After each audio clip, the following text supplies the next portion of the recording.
Already failing. Sounds great.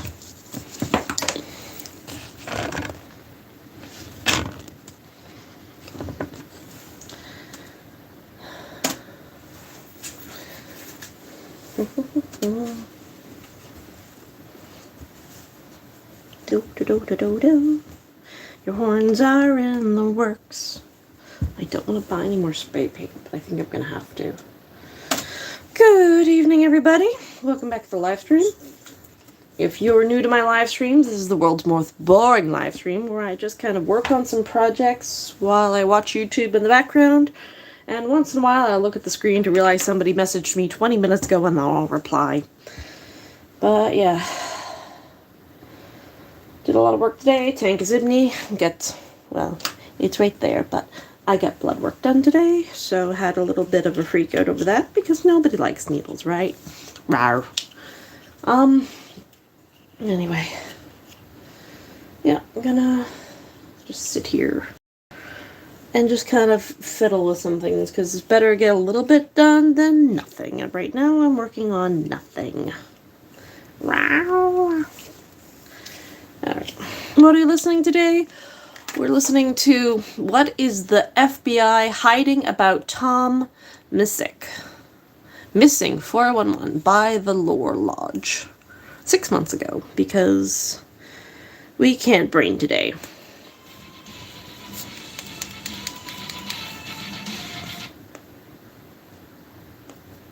Oh, I'm back.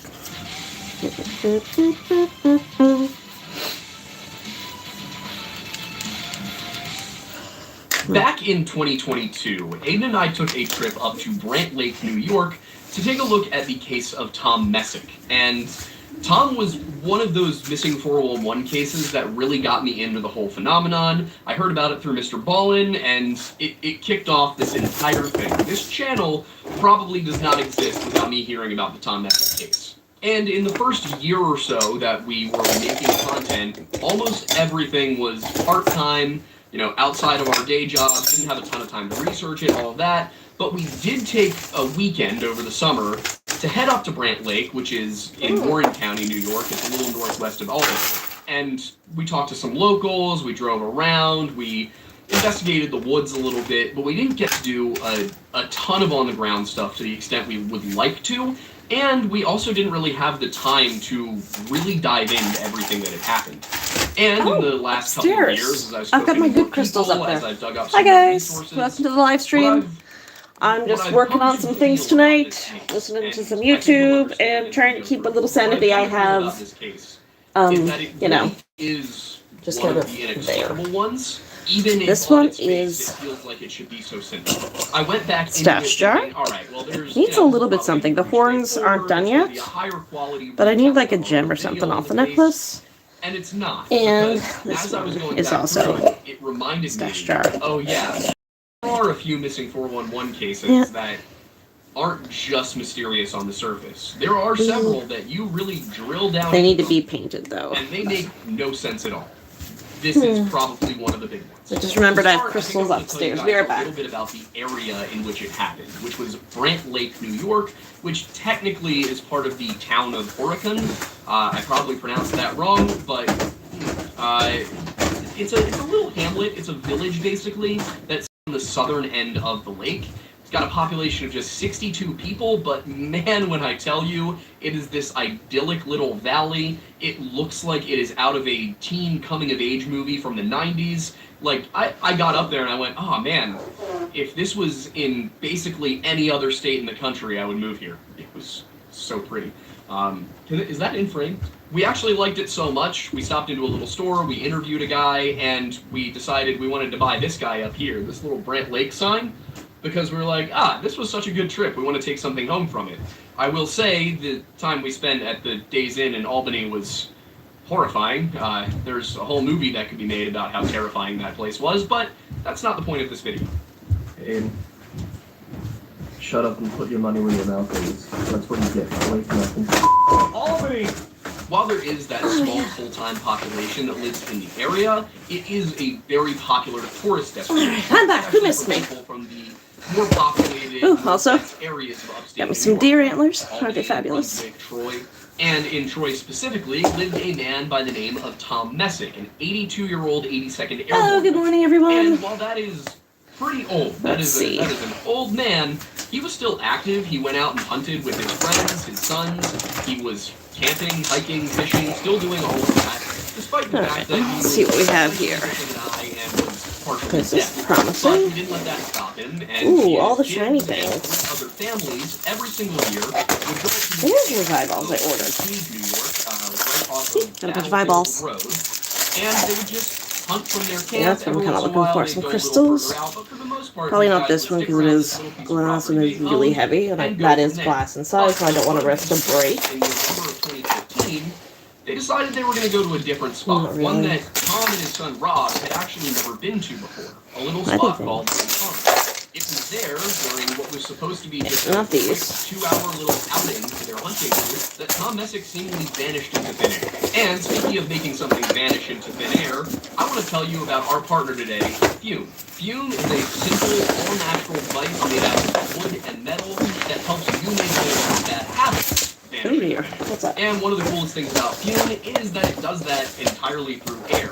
There's just a hollow wooden tube, all natural flavoring stick set in this nice little metal frame. Put in here, it's nice and heavy, just a little bit, and just air. In case you're wondering, well, what does it do? What's the point? A lot of us get stuck in habits. These could be physical habits, they could be chemical habits, but the point is, it's hard to break them. And it often takes people at least 2 weeks to get over. Probably gonna be what I go with, and look for whatever else I can. I'm gonna use these, but these are crystal and they're very heavy. By switching out instead, Oh, hello. That's not bad. And instead of harmful chemical flavoring, Fume uses delicious all-natural flavor. It's simple. Instead of being bad, Fume is good. It's a habit you're free to enjoy and makes it taking your bad ones filling that void in a natural, guilt-free way. And one of the things I've really been happy about since we partnered with Fume is the number of success stories we've seen in our own comments of people saying, hey, I gave it a try and it's been helping me out. Hey, I'm excited to get this for my mother to try and help her family. It just makes us happy that we're able to bring you a product that... Celebrate 20 years of online play with Atlantic Lottery. You could win The random eyeballs. $10,000 cash prizes. No. Spend $5 on anything at ARC.ca for your chance to win. It just makes us happy. Probably gonna be a no. So it looks like we're gonna go with this, just because I am not imaginative today. You might be asking, where do I store this phenomenal, beautiful little product? And the answer is quite simple. On the Fume base. It's magnetic and you can spin it around. It's kind of fun. You know, you just give it a little spinny spin. I'm gonna be honest, the base thing gives me like one of those fancy pen holder vibes, so it'll look good on your desk. We get it. Stopping is something that everybody puts off because it's hard, but switching to Fume is easy, enjoyable, and kind of fun. Fume has served over 150,000 customers and has thousands of success stories, and there is no reason that you can't be one of them. Join Fume in accelerating humanity's breakup from bad habits by picking up the Journey Pack today. Just head to tryfume.com/LoreLodge or scan the QR code on your screen and use code LoreLodge to get 10% off when you order the Journey Pack today. That is tryfum.com and code LoreLodge to get 10% off your order. And speaking of habits, one thing that we have made a habit of here at the Lore Lodge is including little regional history segments with all of our videos. We understand that history isn't everybody's thing, and maybe you're not interested in that. You're just here for the mystery. So if you're not interested in hearing about the Mohawk, it's fine to go ahead and skip to the next chapter of the video. Nobody's going to judge you. Like, honestly, nobody will even know. But if you are interested in learning about the Mohawk, and really the entire Five Nations Confederacy itself, then stick around. I guess a good place to start would be to say that Iroquois defines both a cultural group and a linguistic group. The Iroquois languages are part of one of the world's primary language families. That means they're like Indo-European or Afro-Asiatic. There's not a larger known linguistic family involved here. The Mohawk were an Iroquois-speaking group that lived in what is now eastern upstate New York, with their border kind of being around the same spot where the New York-Vermont border is today. Considered a primary language family, the Iroquoian languages were spoken across a swath of the northeastern United States, parts of French Canada, and a couple of pockets down in the American South. And while the term Iroquois typically brings to mind tribes like the Seneca, Cayuga, Oneida, Onondaga, or, of course, the Mohawk, that's just the tribes that were known to the Europeans as the Five Nations Confederacy. In addition to that confederation, known in their language as the Haudenosaunee, or People of the Long House, there were a bunch of other Iroquoian-speaking tribes and confederacies. For example, in the central woodlands of Pennsylvania lived the Susquehannock, Hello. while around the Great Lakes lived the Erie and the Huron. In the American South, the Cherokee held portions of western North Carolina and eastern How's everyone Kentucky, tonight? while their Tuscarora cousins There we held go. territory in the eastern portion of the state. Like I said, the and horns aren't parts done of yet, southern but they're Virginia. on the way. Among the Haudenosaunee, Although the these Mohawk need were to be known as the reattached. Guardians of the East, charged with maintaining the border between the Iroquois-speaking Confederation and the various Algonquin tribes that surrounded them, such as the Mohicans. But in order to understand the Mohicans themselves, you kind of Put need them to on have with the hot broader glue. context That'll make a of that base. Five Nations Confederacy, And then I go in with really like a where really the strong Iroquois adhesive came and then from. attach them to that Because base that I made they're an people. anomaly in the Northeast. Their language you know. doesn't really closely match with the ones surrounding it, which are primarily Algonquin. And historically, the way we've understood things is that the Algonquin moved west. They started on the eastern coast of the United States and Canada, and then they moved to the interior. But they don't seem to have encountered the Iroquois along the way, according to their migration stories. And of course, that leads to the question of, were the Iroquois even there during the Algonquin migrations? And the thing is, the exact origin of the Iroquois peoples is pretty unclear, and it's not totally understood. Some modern scholastic theories have placed their origin on the St. Lawrence River near Montreal, while some of their oral traditions, their own storytelling, tells of a migration coming from the west. It did seem odd to me that a completely different linguistic group would have originated around Montreal and not been mentioned by any of the groups around them prior to around the 15th century. So I decided to go and look, what did they say? Where do they say they came from? Ray Fadden, also known as Tejana Torrens, told an account of the Iroquois migration story as it was given to him by a Tuscarora elder through a traditional Iroquois beaded belt, and I decided to take a look at that one as a version of the story to consider. The belt was created in 1958, but the elder who passed down the story was born back in the 1800s. Now, Tejana Torrens, Ray Fadden, was actually a European American. He was a white man, but he was married to a Mohawk woman. And over the course of his life, he became very involved in Native American historical and traditional preservation. He was actually made a member of the tribe, and upon his death, the Mohawk lobbied to have him granted the full honors of being an Iroquois member. His family even founded a museum that was a museum of the history of the Six Nations. But real quick, in 1722, it became the Six Nations when they added the Tuscarora.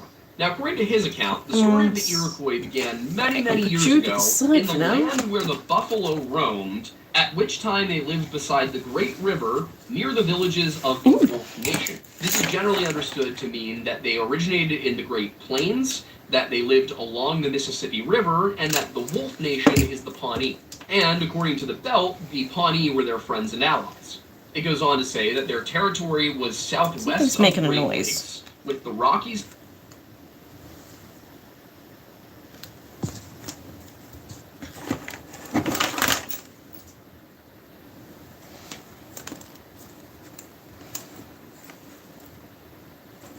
My electronics are making a noise, and I don't think it should be doing that. Peculiar. It stopped now. I just wonder if it was loose. That feels fucking warm, so we're gonna get rid of this. Right back, I guess. Maybe I can just plug this into here for now. There. Slippery. This, I think, is gonna have to get trashed sooner rather than later. I don't trust it. Alright. To the west, and their villages located at the outlet of the Big River. The version of this I saw online appeared to be an interpretation not given by Fadden. It appeared to be an interpretation from a university that suggested Big River and Great River were both the Mississippi, but I'm not sure that I agree with that. The reason is that the outlet of the Mississippi is much further south than Pawnee territory. It's actually Now through Sunday at close and nothing fancy, I have decided to share my employee discount with you. Take 20% off the lowest price on all better. mattresses, folks. Got more Sale of a price on base. this double, take 20% off, you pay $280. Queen size, take 20% off the sale price, you pay $320, folks. Some compressed and AC will load it for you. Sale on through Sunday at close. That's right, 1 year, no interest, no payments, financing Yeah, I throughout don't the want store. All seven locations, nothing small. fancy through Sunday. Sofa No. with pop-up bed and storage, 20% off, you pay $720. Oh my god, shut up, I don't care. There we go. It's actually like New Orleans. dude. It's Natchez territory. Historically, the Pawnee lived in what is now northern Kansas and Nebraska. So if we're talking about either the Illinois or the Missouri River being the big river that they lived on the outlet of, that makes a lot more sense as both empty into the Mississippi at St. Louis. It goes on, and for reasons unknown, fit Iroquois there, if I packed can up and find the left, lid. migrated northeast until they came to their eventual point of settlement in New York. This also suggests to me that the big river could have been the Illinois, because they could have followed it up to Lake Michigan, where Chicago now is, The lid. and then headed east. That's a across fit Lake for me. Michigan, reaching Ohio and Alright, Alternatively, they may have off followed with his head. Mississippi to the Ohio, and then followed the Ohio northeast into Pennsylvania and then up into New York. And all of this would happen before the year 1450 AD, because that is when the Five Nations Confederacy was founded. And while that story may seem far-fetched for a group that ended up in New York, Hey, Ghetto. there's Is actually it a lot of raining too good hard? reasons You coming to in? believe it. Around the year 1450 AD, the Mississippian cultures began to go into decline, and it's entirely possible that some of the Mississippian groups might have felt the pressure earlier, and a migration in the 1300s or 1400s would therefore make complete sense. The Iroquoian languages are another factor, as they're nothing like the Algonquin languages which surround them, yet some scholars have proposed a link between Iroquoian and Catawban, the latter being the linguistic family of the Pawnee people. Additionally, there are cultural links. The Iroquois were a matrilineal, matrilocal society. I feel like I've that was listened to this also in one some so ways many times. patriarchal. Alright, I'm gonna This switch is this up with far something more else. similar to the Siouan and Catawban and There we go. Mississippian Come groups on, you fucker. than to the Algonquin. Just for context, a matrilocal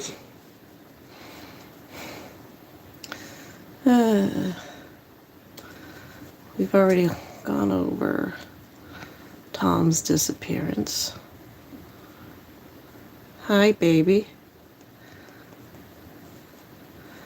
Alright, Evangeline. I'll see what's up with her. Get on, my love. Just because it's getting cold outside doesn't mean you have to catch one. Get your daily dose of the Sunshine Vitamin with Immune Plus. Vitamin D and C, plus B vitamins and zinc. Get cold weather ready with Emergency Immune Plus. Live from downtown. It's a monster! No, it's a pony.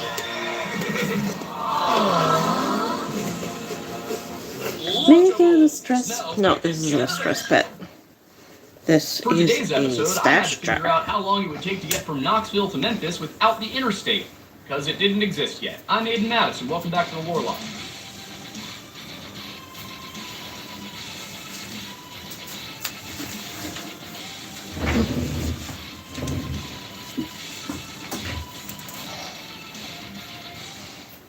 Way back in the year 1951, a young woman by the name of Evangeline Lorimer went missing while camping in the Great Smoky Mountains. She was taking a break from her student nursing job in Cincinnati to go on a birth trip with her father, a preacher out of Seattle by the name of W.H. Lorimer.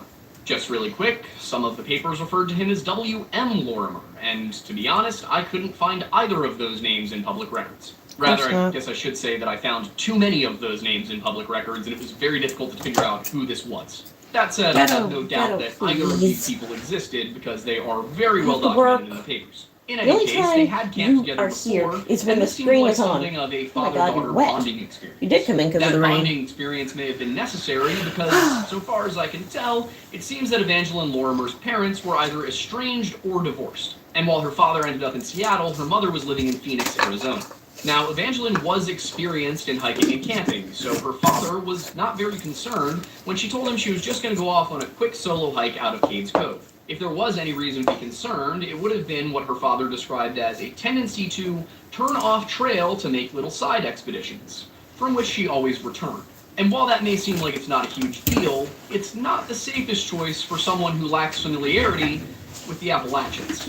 As you can probably assume, Evangeline did not return before dark, and after her father reported her missing to the Rangers, they launched what was, at the time, the largest search in Great Smoky Mountains National Park history. Searchers were instructed to look for a 5-foot 8-inch tall, 140-ish pound brunette with blue eyes and glasses, wearing blue jeans, a blouse or sweater, a jacket, and low-top white shoes. They combed trails, interviewed travelers, and searched every inch of brush that they could access, but to no avail. Meanwhile, tips flooded in from all over Tennessee, while others pointed towards South Carolina or even Arizona. But none of that could prepare searchers for the conclusion to this case, which may be one of the most inexplicable incidents we've ever covered. And you know what else is inexplicable? The fact that in the year of our Lord, 2024, people still engage in bad habits. And that is what our sponsor for today's video, our beloved partner, Fume, is here to fix. I'm covering it. Fume is here to fix. This little wood and metal baby right here is an award-winning, innovative device meant to help you break bad habits, and I think you know which ones I'm talking about. If you don't yet, I will demonstrate how the device works. You simply take this little airflow dial, adjust it to your preference, and then you just... As you'll notice, there is no smoke or vapor emerging from my lips. You know why that is? It's because inside this guy is a little flavoring stick. This one's raspberry lemon. What this little bad boy is a 100% plant material based flavoring stick. Hang on, I gotta get the can. And when you order the Fume Journey Pack, you get several of those. And as far as replacing that goes, you just pop a little finger in here, take it out, grab another one, stick that in. Good to go.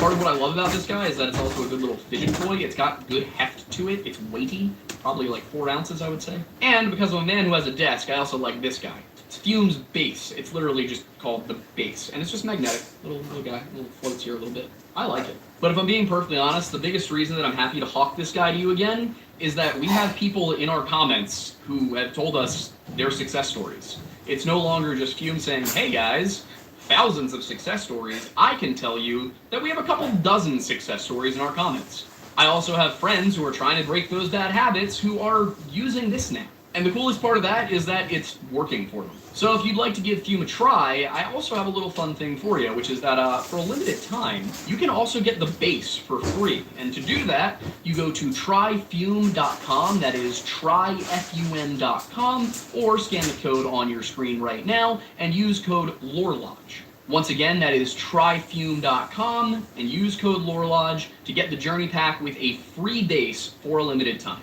Now watch this dry.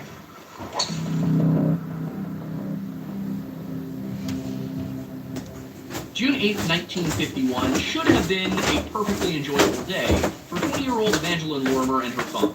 According to a June 11th article in the Knoxville News Sentinel, their campsite was near the Cable Mill area in the I'm back. Who missed me? Nobody's here. That's Now, okay. Aiden and I have actually been to Cades Cove. It is beautiful. And we've also been outside of Cades Cove, and it is dense. There isn't a ton of information available about this camping trip. In fact, where precisely the campsite even was is kind of hard to tell because it's been, 70 years. What I mean by that is in the papers it says the Cable Mill campsite, but today, Cades Cove maps don't have a Cable Mill campsite. And that was kind of a consistent problem throughout this episode as I was researching, was finding that very often there were trails mentioned and roads mentioned, sites mentioned that just aren't there anymore, or they've been renamed. In any case, sometime around 2:30 or 3 in the afternoon, she told her dad that she was going to go for a short hike west on a trail out of Cades Cove. The same article in the News Sentinel also notes that she was last seen by a Miss Lois Coda near the Coda's family farm around 3:30 in the afternoon. Precisely what happened after that, at least on the 8th and 9th, is kind of hard to say. No articles from the 9th or the 10th seem to discuss the missing girl or the efforts to find her. As far as the evidence went, they turned up only one clue since she was reported missing, according to a quote from Chief Ranger R.E. Mernon that was published in the Sentinel out of Winston-Salem, North Carolina. He went on to say that they found a top coat she had been wearing yesterday on a mountain about 5 miles from her camp. To be clear, they found the top coat yesterday, as in they found it on the 10th. Not she was wearing it yesterday. Now, no location is given, but the papers did report that the jacket was found 50 feet from either a jeep trail or an access road, and that placed it somewhere along the Rabbit Creek Trail. With regard to why she would leave the jacket behind, the Johnson City Press reported Murnin to have said, I've sacrificed everything searching for it. Infinite in knowledge, voracious in hunger, but always out of reach. What did I do with the remote? There it is. Until I found it. Sure it is. Johnson City Press reported Murnin to have said it looked as if she had got tired of carrying or wearing the coat and discarded it. Now, I would love to tell you what the temperature was, but finding accurate temperature records from in the mountains from 1951 is not something that's exactly doable. Sometimes it is. Not this time. At least not within a week online. It should be said that being off-trail, without shelter or food or a jacket, really anything, would be a problem anywhere in the Smokies, but Evangeline was in an even worse situation. What I mean by that is that a National Park Service spokesman told the media, step off the trail there and you're in some of the wildest terrain of the Great Smokies. And it wasn't just the terrain. In an article published on June 11th in the Reedsville Review, the author noted that this section was where man-eating bears roam at will. That said, there were other articles, including one in the Sentinel, which noted that Chief Ranger Murnin expressed the belief that bears would not molest the girl. He did, however, say that rattlesnakes and copperheads were a legitimate concern. And I have a fun anecdote about copperheads. Way back in what I believe would have been the year 2010, I was a Boy Scout, and I was at Camp Horseshoe on the Maryland-Pennsylvania border, also known as the Mason-Dixon line. It was great. I'd wake up in the north, and then I'd go swimming in the south. But the part that's relevant is one morning when we were doing the waking up sort of things, a kid who was not actually even in our troop, he had stayed for a second week and had just been assigned to stay with our troop, cannot remember his name for the life of me. He was probably 13 or 14. He woke up and screamed. Now, the reason was valid. There was a snake on his sleeping bag, on his stomach, just right on top of him, and that snake looked to be a copperhead. And up there we had copperheads. It was one of the first things they warned you about as a camper. There are copperheads. My friend was just telling me, copperheads, if they bite you, will kill you. So whatchamacallit. And she was doing her tour overseas. I think it was Afghanistan. It was a good thing she's short, because apparently she got up one morning, got out of her sleeping bag, and out the sleeping bag, her sleeping bag, right behind her, came was that a 3-foot rattlesnake? Yep. Got all cozy they did that night. But yeah, stop with the rattlesnake. Entire Boy Scout troop just kind of was trying to figure out how to get a handle on this potentially very venomous snake, because this poor kid is laying there with the snake on his stomach, just trying his best not to move. Eventually, one of the older scouts, not one of the scoutmasters, one of our patrol leaders, grabbed a sleeping bag, the case for a sleeping bag, and using a stick, managed to shove the snake into the sleeping bag case. It's cute on the sky when it gets done. The cord tight, zip the thing that down, is a and carry it up to the nature center, where they, A, were like, damn, guys, nice job, and B, that's not a copperhead. As it turned out, it was another species of snake that adopted copperhead coloration, I guess to make others assume it was venomous, to protect against predators. I'm not a zoologist. I don't know how these things work. All I know is that, I don't know, it was just kind of a fun experience. Not for him, but for the rest of us. It's kind of Indiana Jones-ish. But going back to the story at hand, the primary concern, the immediate concern for Evangeline was not wild animals. It wasn't This that she is would sparkly. I love it. It was Hi, a lack of guys. food and shelter. You see, while it We're just was working on some June, things tonight. it was also the Smokies and it was the 1950s. Alright, It was let's get off of the cold. head. The temperatures would get down into the 40s while she was missing. And this was a problem because a June 11th article in the Washington Daily News reported that she was believed to be not just without food and, warmer clothing, but also without matches. And in the Knoxville News Sentinel article from the same date, it was clarified that she had no pack either, so there was no way for her to store anything. Fortunately, by June 12th, the news was out and there were hundreds of both professional and volunteer searchers scattered across the western extreme of This was Great a Smokies white National bear. Park. Pieced And, together where Evangeline may have gone. One paper reported that I tried to dye it like a dark blue and it didn't work, but I got this pretty gray, which I like. So this was followed by that'll work. streams always lead to civilization, they said. which isn't exactly a match with what the National Park Service said. See, the Chattanooga Daily Times for the 12th quoted Chief Ranger Murnan as saying, "Some of the canyons in that area in the west central portion of the park are virtually impenetrable." And he went on to say, "If she's lost in one of those, we'll probably have a difficult time finding her." So, veteran mountain guides Thank you, versus Skinwalker. National Park Service advice is actually Having a decent night polar tonight? opposites in this case. It isn't necessarily that the mountain guides overall were wrong, it was just that the Smokies are not really the kind of place where that advice holds true. The dense undergrowth, steep ridges, and lack of sight lines make it extremely difficult to navigate the park. And many of these drainages run for miles and miles without ever crossing a trail. And from where Evangeline's jacket was found, if you were to try and work your way out that way, you'd be going at least 5 to 8 miles. Of course, from where Evangeline's jacket was found, there was a trail directly to the east, and then there was also a service road to the south. But if she had found either of those, if she was as experienced as was said, she should have been able to find her way back, or at least she should have known the best thing to do is to sit and stay put on the trail.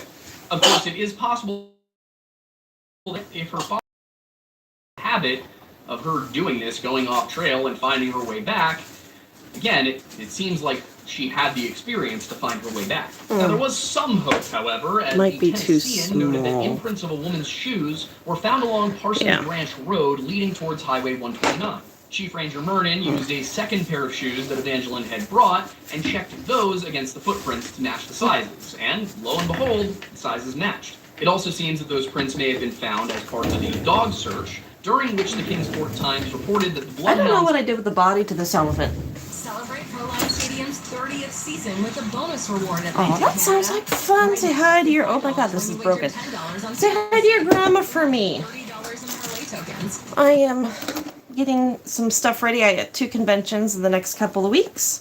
Not enough product made, and I just signed up for another market in October because apparently I like to torture myself. I don't know what I did with the body. It's gotta be around here somewhere. Do-do-do-do-do. I can't believe I broke it. Damn it. Look at that. I'm so disappointed in myself. Like, I do remember kicking the bag out of the way the other day, and I guess, well, obviously, I forgot it was full of glass objects, so this is what I get. I did it to myself. Do-do-do-do. I don't know where you are, but I hope you stay dry this weekend. We got a lot of water coming in, I guess. No, it's all the same size. Shit. I need a wide mouth, I think. I don't have one. Let's see what's in the spare. Closet. I'm gonna need this umbrella tomorrow.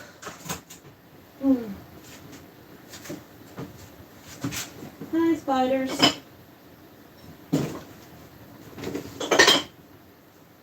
Oh, I think that's a cup of coffee. That might actually work. And an applesauce jar. Oh, good. I'll get 2 of these, but they're small necks.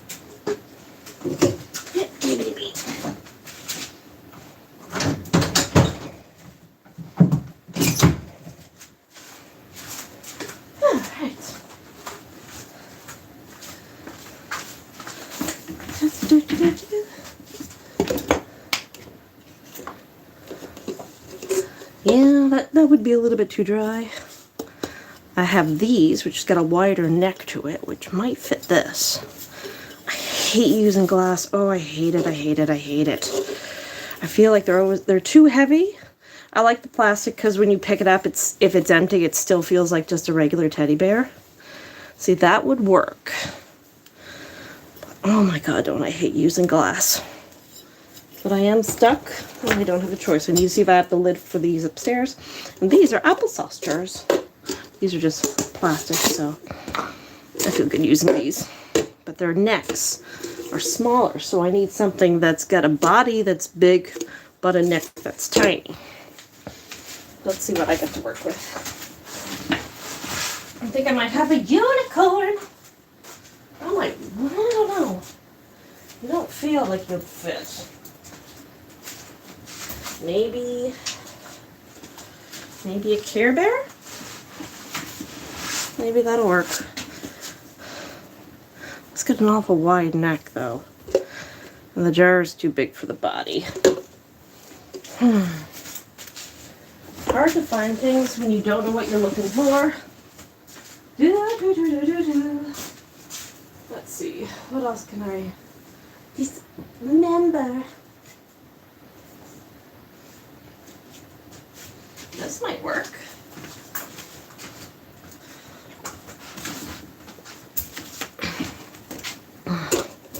The body would fit.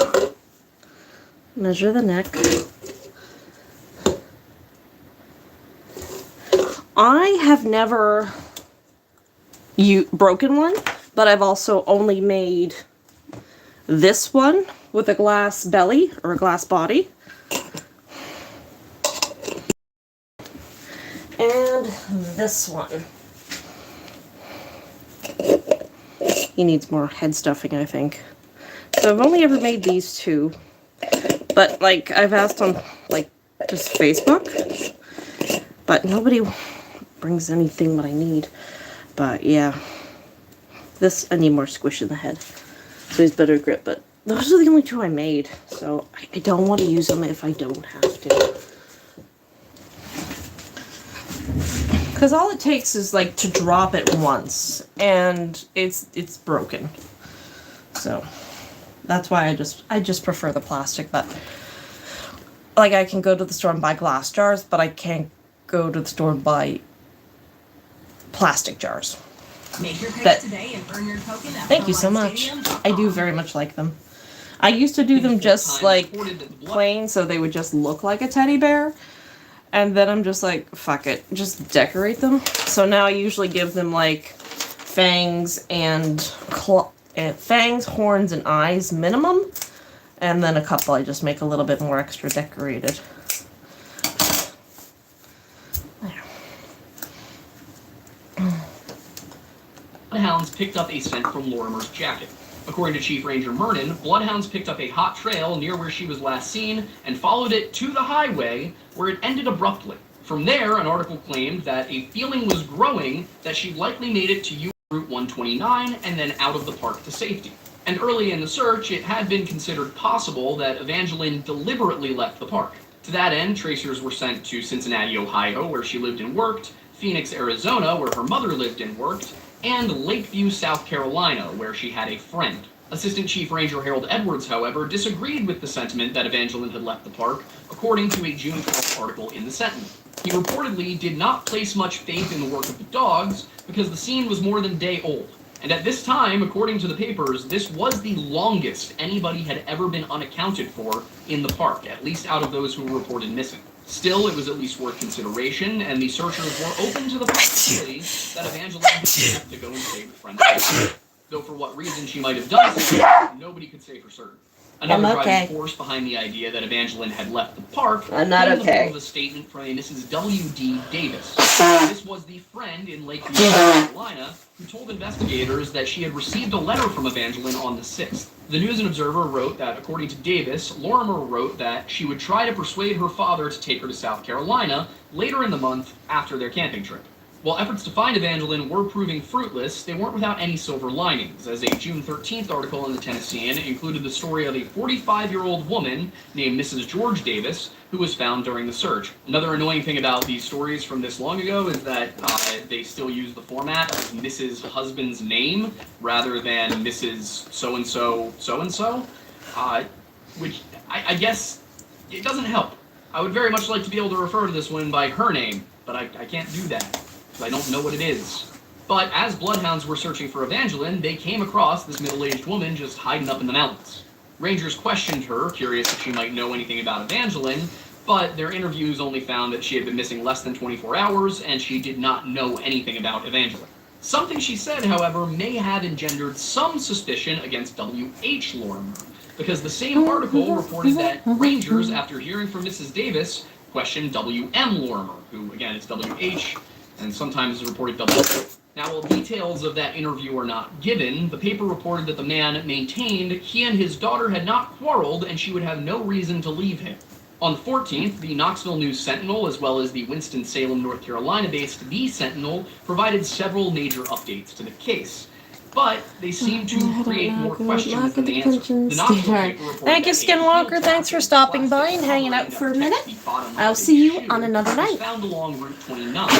They also reported Say that hi to your the grandma shoe for was being me. cut from Even though I don't know 75 her, professionals I don't have down to one, so just say hi to 15. them for me. As far as that plastic heel covering goes, Mernon said that the heel tap was found on Route 129, several hundred yards up the road towards Beals Gap Park exit from the junction where the top coat was found.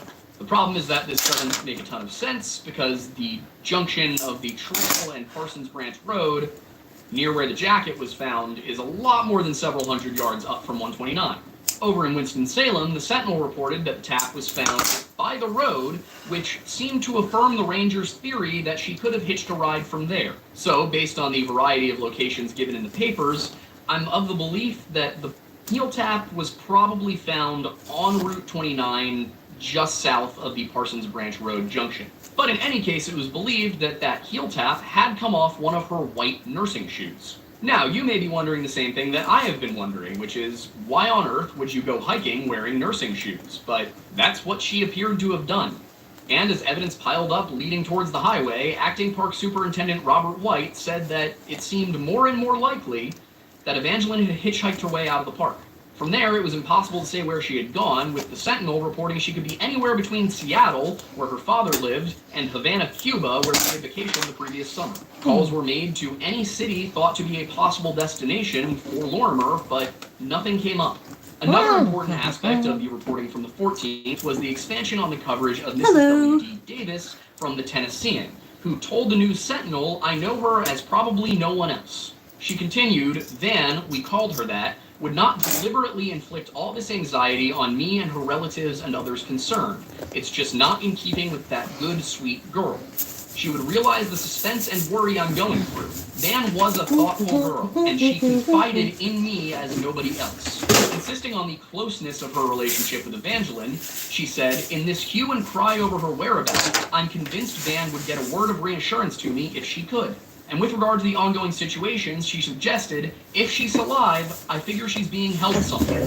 Now, what struck me as odd with Davis's statement was the changing tenses, because she sometimes uses present and sometimes past. When talking about Evangeline's whereabouts, she used the present tense. "I figure she is being held. It is not in keeping. If she is alive."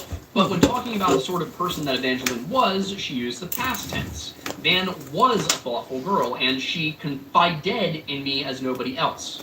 And that was the other thing, the repetitive claim that nobody knew Evangeline like she did. The two reportedly met at God's Bible College in Cincinnati, Ohio, but I could find no further information about Mrs. Davis or how she ended up in South Carolina. And I cannot totally confirm who her husband was. I did find a W.D. Davis, who was a pastor in South Carolina, specifically in Lakeview in 1951, but the 1950 census lists him as never having been married. Now, it could have been a quick wedding, they could have been living in different places while engaged, but like I said, it's hard to say for certain. And along with all of this was the information that Evangeline's friends and colleagues said she never talked about her family. Mrs. Davis, on the other hand, said that she and Lorimer had discussed her family background at length and in detail.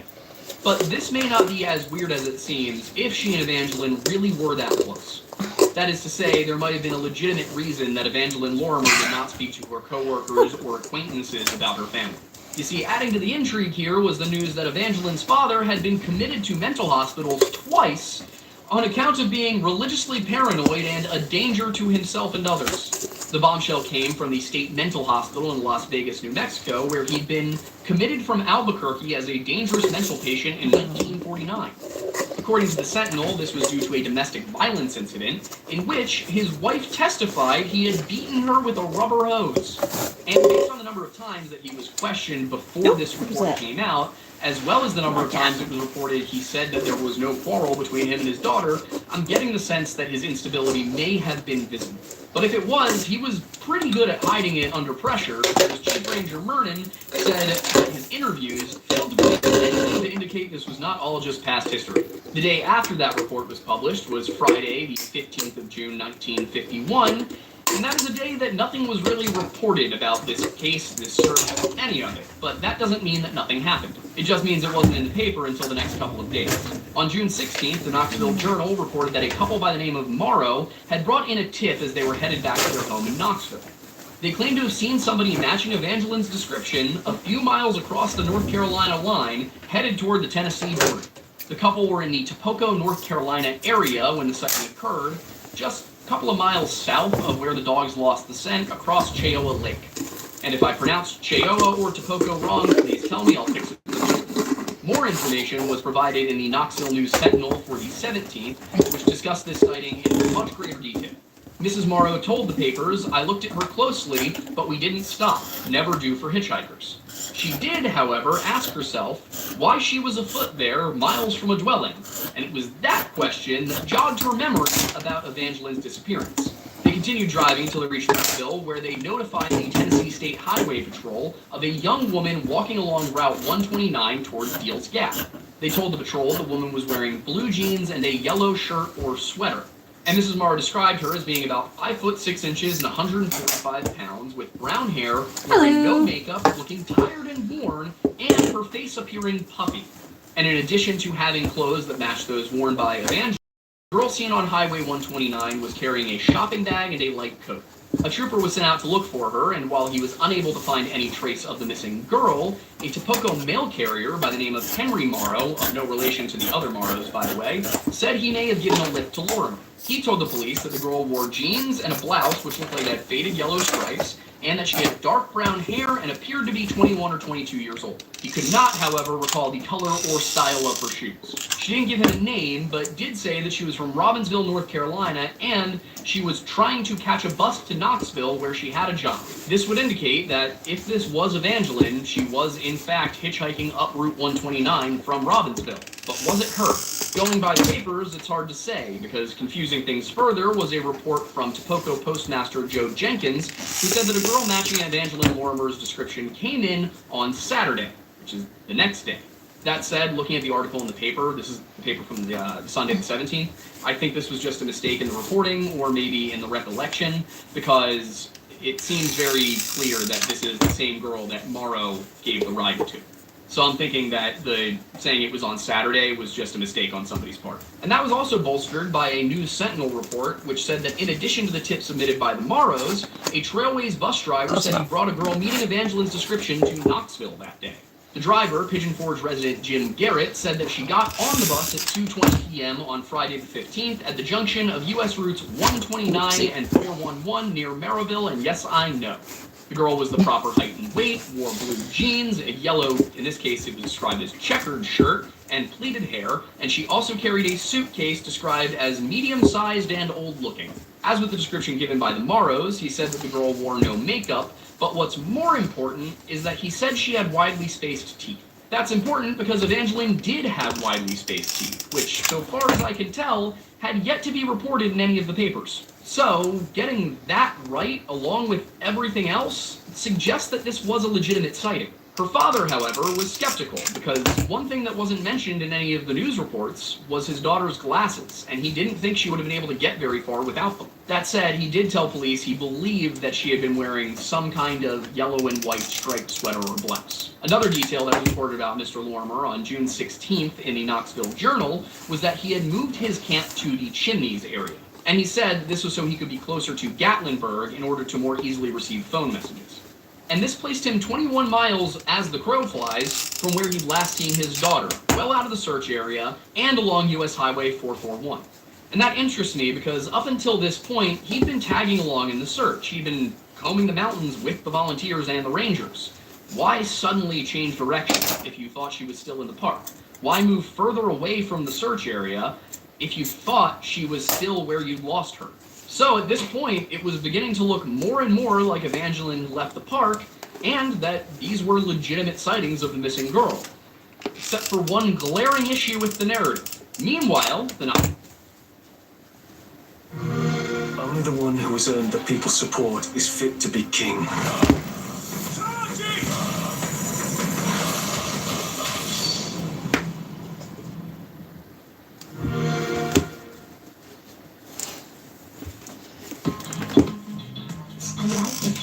It's mine.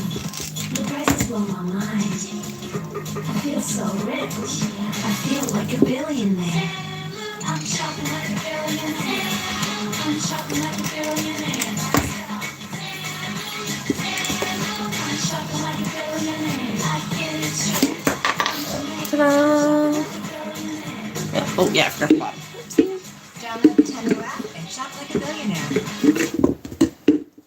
the Knoxville Journal reported on the 16th, Memphis police were making a blanket check of hotels and tourist courts in response to an anonymous report.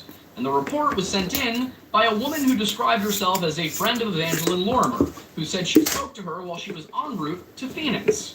Supposedly, it was because she wanted to get away from her father and his mental health problems. You could immediately write this off as some kind of hoax, being that the original tip was anonymous, except for the fact that a different tip came in, saying a girl who matched the description of Evangeline, but did not positively identify her as such, had checked into a hotel in Memphis on the 13th and checked out the next morning. And all of this considered, Assistant Memphis Police Chief J.C. McDonald said he believed Lorimer had left the city. And the reason I say this is a glaring issue in the narrative is that I'm struggling to understand how it is that Evangeline, who left Memphis, supposedly for Phoenix, on the 14th, ended up in Topeka, North Carolina on the 15th. In any case, that same article included a segment on a bit of confusion regarding statements from Evangeline's mother, who the AP had reported received a call saying her daughter was safely en route to Phoenix. And this wire from the AP claimed that Evangeline's mother had refused to identify her informant, which prompted the Knoxville News-Sentinel to follow up on the story. Apparently, the informant who had given Lorimer's mother the information was a Memphis commercial appeal reporter, and there had just been a misunderstanding. The reporter had called to check on the report that Evangeline was heading home, and her mother thought that the questions being given were statements. She told the paper, "The reporter told me very definitely that Evangeline had been seen by a third party in Memphis, a friend of the family, and that she was coming home." Evangeline's mother proceeded to wait at the Phoenix train station on Saturday the 16th, expecting her daughter to return, but of course she didn't, and she said she planned to go and wait the next day as well. In the end, the AP pulled the wire entirely, but it remained true that at least one person had seen Evangeline Lorimer in Memphis, and then 2 days later, she was in the Smokies. And what strikes me is just how confusing that timeline is if we assume these are all legitimate sightings. Now, the first batch of details it's aren't not pretty. necessarily Fucking honest. whore! On June 6th, a postcard was allegedly received by Davis from Evangeline Lorimer, saying, "I'm going to try and convince my dad to bring me to South Carolina after our camping trip." 2 days later, on the 8th, Evangeline was last seen hiking west out of Cades Cove between 2:30 and 3:30 p.m. On June 10th, her topcoat was found in the area of Hannah Mountain, not far from a Park Service access road or a Jeep trail. Both of those terms are used, and again, it's really hard to tell exactly where this was due to the maps from the time. On June 12th, footprints were located on Parsons Branch Road, and bloodhounds trailed a scent from her topcoat to a spot near Route 129. Where things start to get confusing is on Wednesday, the 13th of June, 1951. Because on June 13th, a woman matching Evangeline's description checks into a hotel in Memphis. And then on June 14th, that same woman checks out of the hotel in Memphis, and a heel tap is found on Highway 129. And then just a lot happened on the 15th. Someone claimed to have spoken to Evangeline in Memphis as she was making her way to Phoenix. Joe Jenkins welcomed a parched-looking girl into his post office, but didn't pay her much attention. Either immediately before or after that, Topeka mail carrier Henry Morrow gave a girl matching Evangeline's description a ride, though where is unclear. And then Jim Garrett's bus picks up a girl matching Evangeline's description in Maryville at 2:20 p.m. and proceeds to Knoxville, where he drops her off. And then at 2:40 p.m., the Morrows report a girl matching description walking towards Tennessee on Route 129 from Topeka, North Carolina. Now, after that group of sightings, the trail went cold for a little while, but I think it's important to go over all of that information really quickly. If we follow that timeline, Evangeline would have left Cades Cove, then the park, made her way to Memphis by the 13th, then back to Topoko by the 15th, all of which is possible, but then it gets weird. If Evangeline got onto a bus bound for Knoxville, in Maryville at 2:20 p.m., then she can't possibly have been in Topoko, North Carolina to be seen by the Morrows at 2:40 p.m. You might chalk it up to people approximating times incorrectly, but these locations are over 32 miles apart. So the Morrows would have to be off by nearly an hour in order for this to be the same girl. She can't have been in two places at once, so one of the following possibilities must be true. One possibility is that one or both of these girls were not Evangeline. Another, of course, is the possibility that the Morrows were somehow an hour off on their timing. And then the third possibility is that somebody lied. Because as I said, it's not possible for her to get on Garrett's bus at 2:20 and also be seen in Topoko at 2:40. Now, Garrett got the better look, and he described a girl who matched Evangeline from her height and weight to her teeth and clothes. He also said that she carried a bag or suitcase of some kind, and that does line up with the hitchhiker seen by the Morrows on Highway 29. So it seems very unlikely that Jim Garrett was lying about his sighting, especially considering that there would have been other people who could corroborate it. And on top of that, there's something else that feels off to me about the Morrows' report, because they didn't report it at the park or the nearest place they could call somebody. They waited until they got to a highway patrol station near Maryville. And honestly, it's not even that they waited that really bugs me, because people make weird decisions sometimes for no good reason other than they think it's the right thing to do. But it's that they made the report in the town nearest to where she allegedly got on the bus at 2:20 p.m. And then there's their description of Evangeline, which was very detailed for a passing motorist. So in my opinion, it's not out of the question that the Morrows actually did give this girl a ride all the way to Maryville, and then for some reason they didn't want to admit it. I could see a number of possibilities in this vein, one of which could be guilt or shame that they didn't realize it was her until it was too late and she was already out of the car. And I can sympathize and understand why you might want to fudge the truth a little bit about how you encountered her, because people might be mean about it. I could see their thought process being that they had picked her up in Topoko and they had last seen her around 2:40 p.m. when she got on that bus. But of course that would beg the question of Evangeline, if you were going to Knoxville anyway, why get on the bus in Maryville instead of just hitchhiking with them all the way to where they were going? Now, of course, it's possible that she was trying to get into the city of Knoxville and they just lived nearby to Knoxville and weren't going her direction or weren't going as far as she was. But again, it's worth considering all the possibilities here. But regardless of any of these sightings, Evangeline was in the wind when, on the 21st, something rather unexpected happened. The now 21-year-old walked out of the woods, bruised, scraped, and down 18 pounds, but very much alive. Oh, a twist? They usually don't come out alive. Remember at the beginning of the video when I said this was one of the most inexplicable cases we've ever looked at? It's because of what I'm about to give you, and this summary right here is taken from articles, or is based upon articles, I should say, in the Nashville Banner from June 22nd, the Winston-Salem Journal on the 23rd, the Atlanta Journal for the 24th, and the Leader on the 28th. I took all of the information from that set of articles and then kind of put it into a framework so that it made sense in order, and this is what I got. Evangeline told reporters that she went for a short hike and said, "I just went for a hike up a mountain and took the wrong trail." While many asked, she denied any sort of fight having transpired with her father prior to the trip and said this really was just a leisure activity. According to her, after departing onto the wrong trail or possibly off the trail entirely, night overtook me, and she said that she got involved in one of the canyons, spending her first night by one of the many streams which flow down the mountain.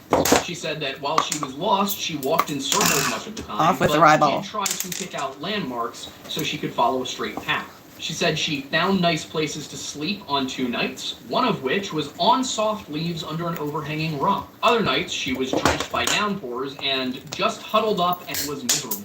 She was also quoted as saying, "June 11th was my birthday. What a way to spend it, shivering and icy cold. That was the day my ankles were so swollen I couldn't walk." Then she continued on, telling the press that she just sat there in the mountains, morose and sodden. As for her injuries, it was reported in the Nashville Banner that she was suffering from blistered feet, insect bites, and briar scratches, and of course was down 18 pounds, but otherwise she was unharmed. And one thing that immediately interested everybody was how she survived that long without eating, as she had told people that all she'd consumed in those 2 weeks was a handful of berries. And in response to further questioning about this, she simply answered, "Why is everybody so interested in food?" She continued, telling reporters, "It's not so important, just experimenting. I had done it as long as a week before." But the second week, the hunger started to get to her. And just to clarify, according to the papers, Evangeline had tried fasting on a number of occasions for up to a week. She had gone up to a week without eating just because she wanted to see if she could do it. Or at least that's what she said. And as for that time period, she told the media, "My stomach was sore on my backbone and I dreamed about food." And during the ordeal, she heard men shouting for her as they looked. And the way she described this was a little confusing. On the one hand, she said she wandered for days screaming her lungs out whenever she thought she heard searchers nearby, and that she didn't understand why nobody was responding to her. But on the other hand, she was quoted saying, "Several times I could hear my father's voice coming to me from across the mountains, echoing and fading away in the hills. It was so nerve-wracking to hear him and not be able to get to him." And the reason that this is weird is that the Rangers were pretty damn sure that if she was where she said she was, they would have heard her screaming. Also, if she could hear them, they should have been able to hear her. And if this isn't nonsensical enough for you yet, asked how she eventually found her way out, she told the investigators and the searchers that she just decided it was time to come back because she had to be at work on Monday morning. Jesus. She further explained that on the night of the 21st, she found a tiny trail through the brush, and as she followed it, she heard cowbells. She followed that sound until she came to the house of a ranger or a ranger station. The reports seem to differ on this. And the Nashville Banner says that an unidentified mountain boy found her. Their account says that she was on Hannah Mountain, which, keep in mind, is where she initially went missing, and that the boy found her there and escorted her to a ranger station. And regarding the whole incident, Lorimer simply said, "I feel really stupid about the whole thing. I don't know if I'm going to get any more of these. They're my favorite things. They're made by Pumpkin Master, but apparently they won't just, like, you just can't order and have them shipped to you. So that kind of really sucks because quoted her as saying that she'd heard them calling but lacked the energy to respond. I'm gonna have to find another source because I don't think my local shop has them anymore. Energy to respond, and she had berries around as a food source. Why continue fasting? Superintendent White was further, reportedly, confused as ever by Evangeline's remarkably good condition after nearly 2 weeks in the woods with no food, no shelter, or heavy clothes. This confusion only deepened when food wrappers were found in the area where she left her jacket, after both she and her father said that she had left without any food. And all of this led to a sentiment amongst the Rangers that Evangeline was never actually lost, and some even suggested that all of this was just a publicity stunt, and they weren't without reason. As it turned out, Mr. Lorimer, and remember, he was a preacher, and there we go. Newspapers described him as an evangelist. Well, he had a speaking tour planned through Tennessee and Kentucky shortly after this vacation was supposed to end. So the question then was he crazy enough to fake his own daughter's disappearance for a publicity stunt to push his speaking tour? And was she crazy enough to go along with it? In most cases, one might say no, but we know that this is a guy who had been committed to mental institutions multiple times on account of religious paranoia, and that his daughter was heavily involved in the church, and also his daughter. It's not necessarily a leap and a bound to consider the possibility that she was also as fanatical as her dad was. But officially, the most that the National Park Service was willing to say was that they felt Miss Lorimer might have stayed in the rugged mountains because of her religious beliefs and to test her fasting powers. In response to that, Evangeline was quoted asking, "Why do you have to drag religion into it? Any queerness I have is to my own self." Meanwhile, her father said, "It's a demonstration of the power of prayer."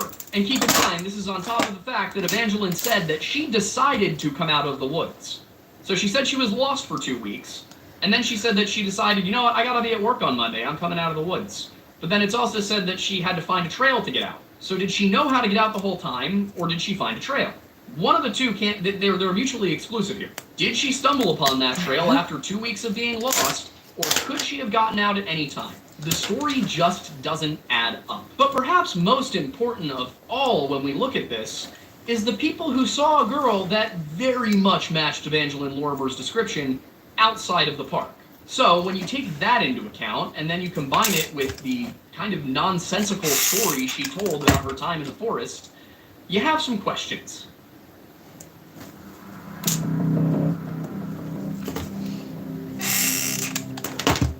Maybe it is just me being conspiratorial, but something about this case doesn't add up in a very serious way.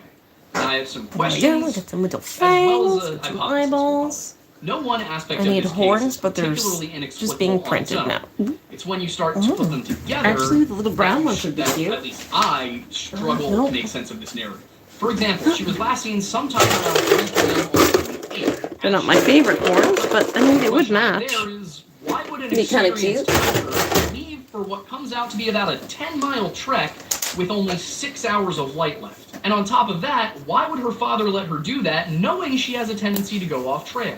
We can infer from what she left wearing, which was again jeans and a long-sleeve blouse or sweater with a jacket on top, that this was a relatively cool day. Following up on that, it would have taken Evangeline 3 to 4 hours to reach the point where she left her jacket behind, at which point there would have only been 2 to 3 hours of daylight left. And that also means that it would have been getting cooler, so why leave the jacket at that point? It probably wasn't just the heat. After all, she had left that day wearing layers. She was wearing long pants, she was wearing a long shirt, and she had a jacket on top of it. And if it was just too hot to wear, why not just tie it around her waist? Another possibility could be that she was going off on one of her little excursions and decided to leave the jacket behind as a marker for where the trail was. Or it could also be that she knew there was a possibility she'd get lost, so she left it there to tell searchers where she'd gone off trail. But of course, an experienced hiker would know not to do that.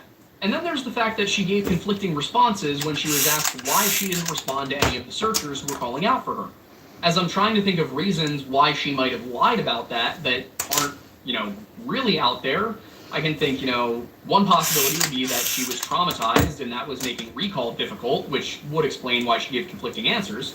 And another is that she didn't want her father to hear her. She didn't want to be found by him. But when we consider the interviews she gave when she got back, really sounds like being found by her father was exactly what she did want. But then there's the crux of the whole thing, which is if she was really in those woods for 2 weeks, why did the dogs just a few days in scent her, follow her down the trail, all the way down Parsons Branch Road, and then out to the highway? Now, I know dogs are not always perfectly reliable, and the Assistant Chief Park Ranger, Harold Edward, he wasn't necessarily on board with the scent trail, but then when you factor in all those sightings, especially the one with the bus, where she matches everything to a T, with the exception of her glasses, it's just really hard to buy that she was not the girl on the bus that day. And as far as that scent trail goes, it wasn't just the scent trail. The scent trail started at her jacket, then led down onto a road where they found shoe prints matching her size, and then all the way out to the highway where people saw a girl matching her description. And of course we have the question of why did she leave the park? If she was really running from her father and trying to get to her mother's place, why not call and tell somebody then? Why allow it to go through an anonymous tip from someone who's supposedly a family friend? Why not just call mom on the phone and say, hey, I'm coming home? Or if the situation was that it was 1951 and her mom didn't have a home phone, why not go to the police office in Memphis, she was an adult, and say, hey, can you call the police office in Phoenix, Arizona, so they can contact my mom to tell her I'm coming home because I'm running away from my dad? And if she was running from her dad, why return to the Smokies, where her dad was? And perhaps more pertinent are the very conflicting statements about her relationship with her father, because on the one hand, you got some people saying that she didn't want to be around him and she was running from him, and then on the other hand, you have her saying, I just wish you would have found me. And then her dad's behavior and background are another piece of it. And this was something I didn't really notice until I kind of got to the end of the research, was with all signs pointing to Evangeline being out of the park, her father insisted over and over and over again that she had not left, that she couldn't have left the park. No, you need to keep searching there. She must be there. Meanwhile, he moved himself 21 miles away from the search area and set up... Start your day with I know, for the head. The boa hides the neck a lot more. But not bad. There's nothing many about it. Mark's This Is Big event is on now until September 11th. Get ready for fall and save 40% on all regular price jeans from the top brands, including Levi's, Silver, and more. Save up to 60% on a wide selection of styles during our This Is Big event. On now at Mark's and Marks.com. Set up shop near a highway. I also wonder what was meant by religious paranoia and a danger to himself and others. Was this simply that he had kind of out there beliefs about the end of days coming soon, and that he beat his wife with a hose? Or was it more than that? I'm not saying that stuff's good or okay, just like, there's levels to this. Like, are we talking David Koresh, or are we talking Heaven's Gate? And another thing that struck me about this is that Evangeline's close relationships are all kind of weird, at least from what's publicly available. It does not seem like she had a healthy relationship with Mrs. Davis, who, again, repeatedly said that she knew her better than anyone else, and she knows best, and she would tell me. Mrs. Davis really had a very high opinion of how Evangeline considered her. And yet, at no point during this entire ordeal did Evangeline reach out to that woman. Or at least if she did, nobody said anything about it. And then there's the obvious issue of her relationship with her father, who had been institutionalized not 2 years prior for beating her mother with a hose. And while it doesn't seem that her relationship with her mother was necessarily strained, at least from what's in the public reports, they didn't live anywhere near each other, so she's not going to have that support system with her mom. In fact, it seems that the only support system she had were people who were rather religiously fanatical. And I want to be clear that I'm not saying that religious people are fanatical. I'm religious. I'm a Christian. But some people in the community can kind of get some weird ideas. So, considering who her father was, and the fact that the only other person she seemed to consider close in the world was also somebody she met through a church, I have to wonder. And that brings me to my hypothesis here. I think it's possible that all of this was planned out. That Evangeline intended to go missing, that was her dad's plan all along. That she was going to go west. She was going to leave her jacket behind so that the park rangers would be on a wild goose chase all through the western portion of the park, while she scooted her way out to Memphis so that somebody would see her there. Or possibly just so that she was somewhere west of the park. Then on the 14th, she began making her way back to the park. Meanwhile, her father moved his campsite to Chimneys. And when he moved it to Chimneys, 21 miles from that search area, he plopped himself down right by another U.S. highway. A U.S. highway that, if you were to follow it northwest, would take you straight to Knoxville. I think it's possible that Evangeline Lorimer was sighted multiple times on that road. I think it's possible that she did get on a bus in Maryville, and I think it's possible she got off that bus in Knoxville. And from there, I think she made her way back down that highway, 441, met up with her father, and then I think that she and her father worked their way back to Hannah Mountain, and they dropped her off so that she could come out of the woods right after the Rangers reduced the amount. This way, she could be back to work Monday morning like she was supposed to be, and I mean, what better way to promote your speaking tour, your revival tour? I mean, what better sermon than standing up there in front of everybody and telling them, I lost my daughter for 2 weeks, and God preserved her, God kept her going, and she came back to me through the power of prayer. Sure she did. I mean, it all just fits too well.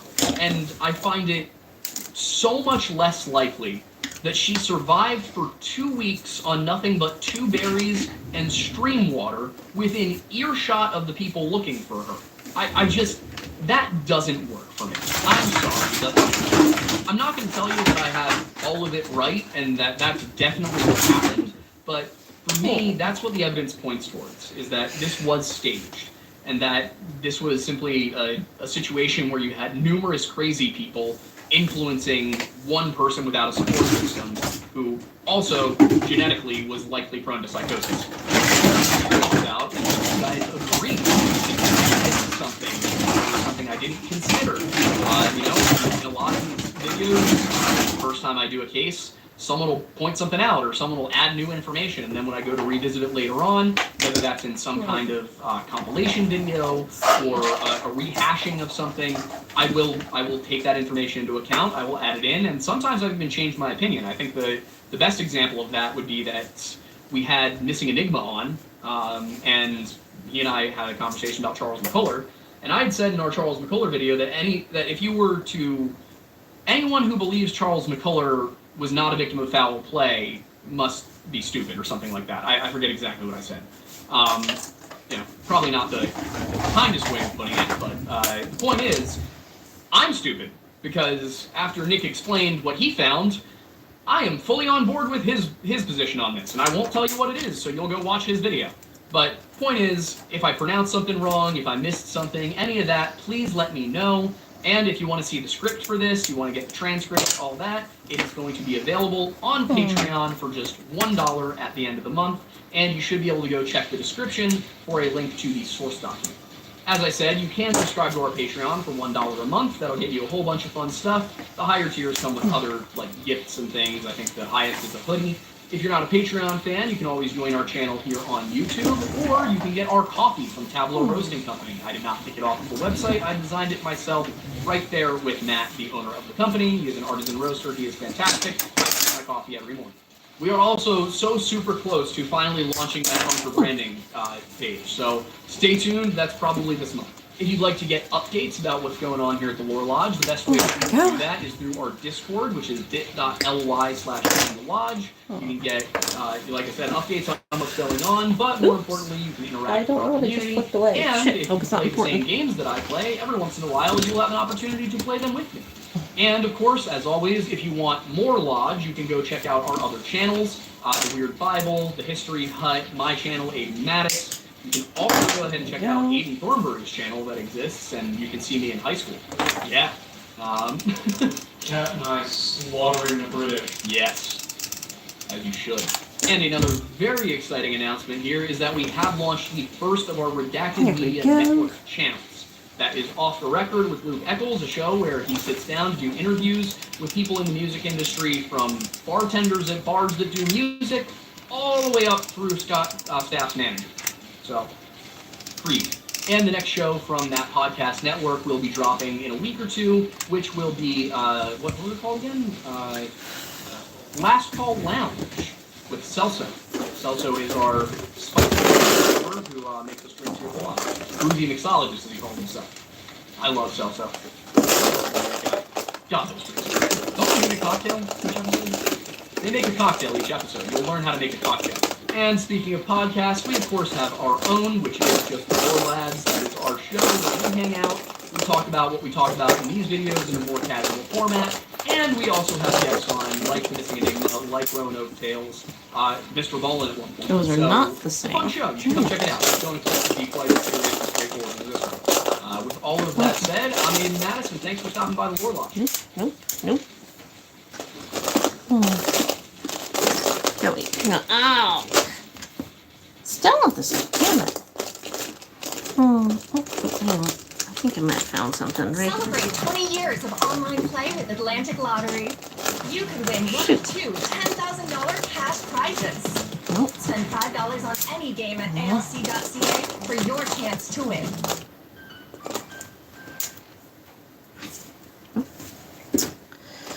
I'm not crazy. I did see a matching pair a moment ago. A lot of the time, when we cover a missing persons case, people will tell us that we should just none trust of them law match. enforcement. This story is an example of why I don't. I'm Aiden Mattis, and welcome back to the Lore Lodge.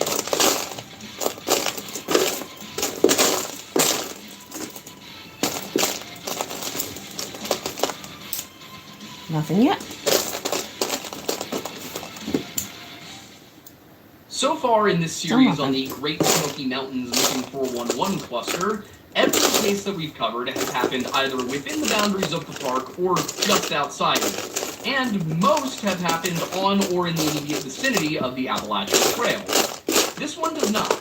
In fact, it doesn't even take place in the Smokies, but rather in the Cumberland Mountains in northern Tennessee, in a rural section of Campbell County about 10 miles east of La Follette along Route 63. Back in the 1950s, however, that stretch of road between La Follette, Tennessee I'm gonna and go with Middlesboro, close Kentucky, enough at this was moment. simply known as the La Follette-Middlesboro Highway, or, if you were from the Speedwell area, then Route 2. It was in that area that a man by the name of William Frank Hahn took a job working as a tenant farmer for a Mr. Harold Childress, on whose land his family had It wasn't much, just a simple structure with a wood-shingled roof, sheet tin wood stove, meager kitchen fixtures, and just 2 beds, just over the Claiborne and Campbell County line from that community of Speedwell. But before we get any further into the story, because I simply didn't have a good spot to put this naturally, I need to introduce you to our partner for today's video, Aura. Did you know that one reason that you get so many spam calls and texts is because big companies just can't keep your data safe? You may know that AT&T recently had a massive data breach which resulted in the personal information of over 70 million users being leaked onto the dark web. The stolen logs also contain a record of every number AT&T customers called or texted.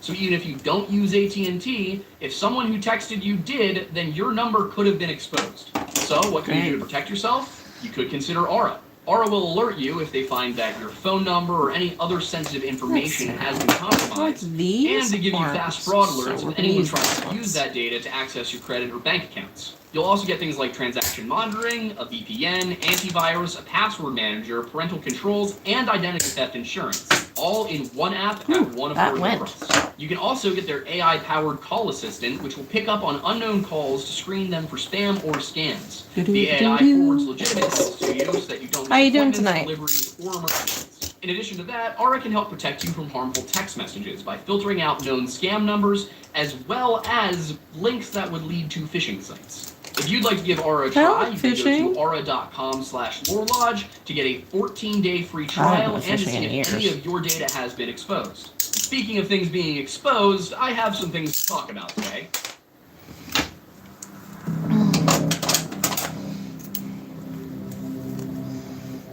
Fifty-year-old William Hahn, who preferred to be called Frank after his middle name, worked a typical farm labor job, while his 28-year-old wife Edna balanced watching their younger children with work around the home. On the 8th of October 1957, Frank was working on the nearby barn of a Hugh Rogers, while Edna was out picking walnuts with their three youngest daughters, Elizabeth, Minnie, and Linda. 5-year-old Elizabeth and 3-year-old Minnie were walking along with their mother, 14-month-old Linda in her arms as she picked. According to the October 10th issues of the Knoxville News-Sentinel and the Elizabethton Star, it was around 1:30 p.m., after they had finished filling their first bucket of walnuts, that Minnie became tired and started crying to go home. Edna, of course, was not finished picking walnuts, so as a compromise, she had Elizabeth and Minnie sit under a tree in what she described as a long open field. Edna and the children were not particularly far from the home, so this wasn't much of a concern. She just told them, hey, stay put, I'll be right back, and then we can go home. However, after being gone for only about 10 minutes, Edna turned around to find that Elizabeth, the 5-year-old, was following right behind her. Minnie, on the other hand, was nowhere to be seen, so Edna asked Elizabeth where her sister had gone. According to the Kingsport Times, the mother would tell law enforcement that Elizabeth said Minnie had started through the field for home, which again was a relatively short distance, less than a mile. After a brief search, it was quickly apparent that Minnie was not at home, nor was she anywhere between where they were picking walnuts and the cabin, so Edna took her other two daughters to the home of Mr. Childress for safekeeping, while she went to inform her husband that their daughters seemed to have just disappeared. By the time Edna arrived with the news, 2.5 hours had passed, and Frank wasted no time getting out to look for his daughter. Along with the general sense of urgency you'd expect from a father whose daughter is missing, it was also October, and Minnie was not dressed for that kind of weather. According to the News Sentinel, Minnie was wearing only a thin spotted blouse made over from a baby dress, blue breeches, black shoes, and a green cap. Hardly enough for the 42-degree temperatures at night. Frank spent the entire night of Tuesday the 8th, as well as the majority of Wednesday the 9th, out looking for Minnie, with assistance from the Campbell County Sheriff arriving on the morning of the latter. The News Sentinel reported on Thursday the 10th that a La Follette man by the name of F.C. Williams committed 2 bloodhounds to the search on Tuesday night, and that he remained in the area with his dogs until 4 a.m. on Wednesday. However, despite arriving just hours after her disappearance, the dogs were completely unable to scent Minnie. Williams attributed this to too many people who had been beating around over the same ground for the dogs to pick up a trail. The Johnson City Press reported on the 10th that Sheriff Willie Chapman had rounded up a considerable search force, which the Elizabethton Star reported numbered around 500 even on just the first full day of the search, which again was Wednesday the 9th. That effort included officers from Campbell County, as well as high schoolers from La Follette and Jacksboro, 60 airmen from... If you're only using facial moisturizer in the morning, did you know the best time for a skin renewal is at night? Olay Retinol 24 renews millions of surface skin cells while you sleep. Wake up to smoother, younger-looking skin with Olay Retinol 24.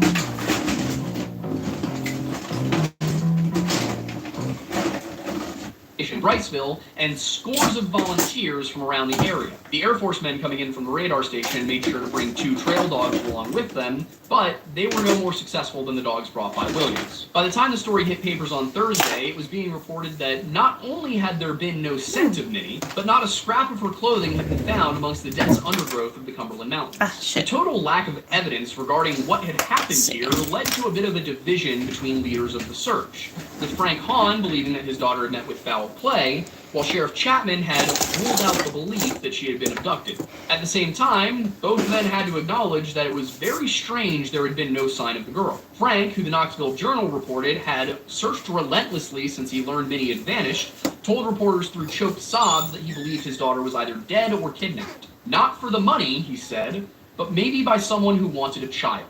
And he tearfully added, if they don't ever find her body, I'll always believe she was kidnapped, and I'll never give up hope of finding her someday. I guess it's God's will, and I don't know what we can do about it. While Sheriff Chapman did not consider Frank's kidnapping theory to be a possibility, he was apparently open to the option that Minnie had been slain and buried in a shallow grave, as reported by the Daily News Journal. That same paper reported that searchers carried long sticks to punch the earth for soft spots, and on Thursday night, local men Landon Lee Turner and George J. Bryant reported finding a shovel covered in loose dirt in the basement of an abandoned house. The Knoxville Journal reported that that abandoned building was just 500 yards from the scene of Minnie's disappearance, and that when the 2 men had come across this, they found a spot of even more loose soil in the basement. They dug down about 6 inches, but there was nothing there. Just as an aside, if you ever come across loose soil in the area where somebody has recently gone missing, don't do that. Don't dig it up yourself. Call the police. Yeah. I know at the beginning of the video I said you shouldn't always trust law enforcement, but in this case, you're just possibly contaminating a crime scene, and that doesn't help anybody at all. Unfortunately, as Thursday the 10th came to a close, there was still no sign of Minnie Hahn, and the Nashville Banner reported that Sheriff Chapman had suspended the organized effort as he felt to continue would accomplish nothing. We have done all we can, the sheriff commented, and we have found no trace of the child, not even a scrap of her clothing. At times, as many as 2,000 persons have been searching, and most areas have been gone over 4 or 5 times. I do feel that it should be noted at this point that the search area at the time was only about 2 square miles, because it was believed that due to the terrain, her size, and her age, Minnie could not have gotten farther than that. That may sound bad, and to be honest, it isn't great, but suspending the organized search did not necessarily mean that they were going to suspend all search operations indefinitely. Instead, the focus of law enforcement was simply being switched to a more investigative approach, and that began on Friday. That morning's issue of the Knoxville Journal gave a full account of what had been, to that point, a rather incoherently reported story, under the unfortunate headline, Posse Abandoned Search for Girl. Along with the story of the shovel that was found in the abandoned house, the article reported that Sheriff Chapman had said, we'll keep hunting those who live around here, but I believe further organized search is hopeless. Despite this, the sheriff had dutifully remained on scene since 9 o'clock p.m. the night that Minnie went missing, and he had not left. He was sleeping in his car. And while the official search had been suspended, communities of Speedwell and Well Springs really rallied around the Hahn family and the remaining volunteers, providing coffee and warm meals to searchers and family members. One of the most persistent men in this effort was none other than Frank Hahn, who in fact told reporters that he felt guilty because he had rested about twice since Minnie had disappeared. Twice. And when I say rested, I don't mean that he went home and slept for 8 hours. I mean that he sat by a fire for a little bit and that he slept for an hour and a half. Hahn had sat with a reporter by the name of Sherlock Hope, which is just a sick name, and he gave an interview long enough for him to go through the events in order, which I have to say, having read like 30 articles on this, that was sorely needed. Now, what I'm about to read to you is lifted from that interview. What I can't understand, he said, is how she disappeared so quickly. My wife, with our baby in her arms, left Minnie and Elizabeth at the edge of the thicket, and it wasn't 10 or 15 minutes before Elizabeth appeared and said Minnie had gone on home. My wife couldn't find her at home and went back and searched for more than an hour. Minnie had complained of being sleepy. What I believe is she walked into the woods and went to sleep and didn't hear her mother calling. When it got dark and cold, she would have woke up. But I can't understand why she didn't cry out and answer our calls. By then, hundreds of us were searching. She probably wandered around and crawled into a honeysuckle bush or under something to keep warm and was probably bitten by a snake. She must have been dead or someone would have heard her. The article clarifies that a copperhead snake had been killed that morning by one of the searching parties. And copperheads, while I previously made the mistake of saying that they are lethally dangerous, which is what they told us at Boy Scout camp, are not necessarily going to kill you, but could be deadly to a toddler. I'm getting the sense that Boy Scout camp told us that so that we wouldn't even think about playing around with the snakes. Personally, I needed no further encouragement. I don't like snakes. Anyway, Frank continued, my only hope now is that she was kidnapped by someone who lives in the big cities and do things like that. Some bloodthirsty somebody. If she has been kidnapped, I pray that they will feed her and give her good clothes and keep her warm. If her body isn't found, I'll always keep hunting for her. Now, I have absolutely no idea what that bloodthirsty comment was about, so I'm going to have to assume that it was a misprint and that he meant to say something along the lines of not some bloodthirsty somebody. In that case, it would be, my only hope now is that she was kidnapped by someone who lives in the big cities and do things like that, not some bloodthirsty somebody. Frank's fears of a kidnapping were not entirely unfounded either, as the sheriff's department did respond to a tip from a Wellsprings farmer named Troy Lumpkins, as reported in the Knoxville News Sentinel. Lumpkins said that around 11 a.m. on the 8th, he had seen a green 1950s-era Ford parked on the side of the road for about 2 or 3 midday hours, some 2 miles from where Minnie disappeared. Later, his neighbors mentioned that they had seen the same vehicle drive off with a middle-aged, blue-shirted man with a crew cut behind the wheel. He didn't get the plate number, but he did get the plate state, New Jersey. As any of you from the Northeast probably know, if you see a car with Jersey plates on the road, you are in danger. Another possible culprit mentioned by the papers was a man believed to be an East Tennessean, spotted in the area about the same time, asking about hunting possibilities in these bobcat-infested Cumberland mountains. I did reach out to Wendigoon to ask if this was him, but I have not received a response and therefore cannot rule it out. Unfortunately, neither of these leads turned up any actionable information, and by the time the sun rose on the morning of Saturday the 12th, they were all right back at square one.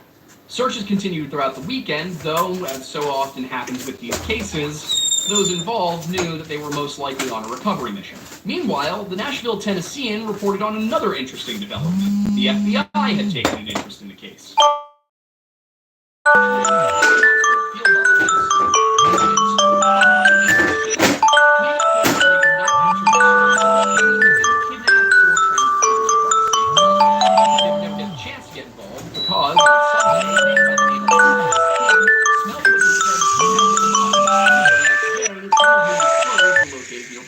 And this definitely caught residents in the community off guard. For example, alright, here's how we do something stupid. Told the News Sentinel that the spot where the clothes were found is some of the roughest country in the Cumberlands. Specifically, he said, it's hard to understand how she could have got up and down those ridges. They're steep and rocky, and that is mighty rough country. The same article reported that a local man named Dit Norris had come across Minnie's cap, shoe, and sock while walking along the logging road deep in the Cumberland Mountains, about 2 miles from the Hahn household. With what King smelled and what Norris saw, it wasn't long before searchers Dewey King and Paul Souter came across Minnie. And right here is the part of the story where law enforcement lost me.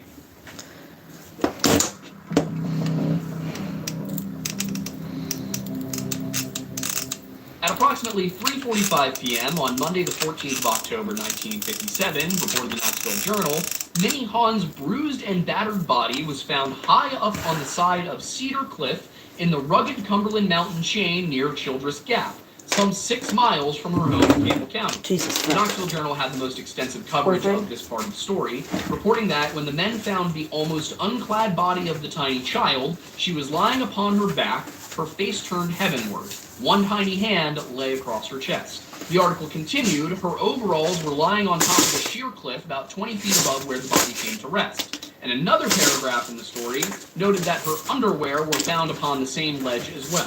Sheriff Chapman and around a dozen searchers reached the location of Minnie's body within minutes of its discovery, at which point he called for Campbell County Coroner Jimmy Jones. By the time that Jones reached the location, however, the sheriff had already assembled a jury composed of Oscar Jones, John Pierce, Dave Dyke, Robert Doherty, Jim Robbins, Maynard Pebley, Dan Miller, Newman Ford, Luther Carroll, Charles Stagnola, T. Lawson, and the sheriff himself, all of whom were sworn in upon the arrival of the coroner. Following this, due to the rugged nature of the terrain, the body was carried some distance down to a spot where the jury could assemble around the body, at which point jurors were asked to carefully examine Minnie. The sheriff asked them, "Do you believe that this child, Minnie Hahn, met death because of foul play?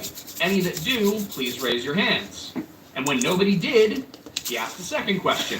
"Do you believe that the probable cause of her death was exposure, starvation, or perhaps a fall from the cliff? All that do, please raise your hand."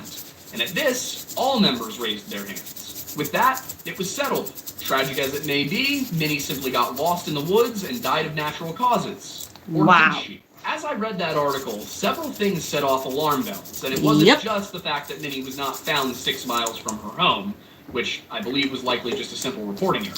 The first thing that struck me is that she was found wearing only her dress, which I believe is likely the shirt made out of the dress that was referenced earlier in the story. And according to the journal, her body was badly scratched and bruised, particularly on the lower portion. Given the dense brush that she had traversed, that wouldn't necessarily be weird if she had been wearing a dress. But she wasn't just wearing a dress.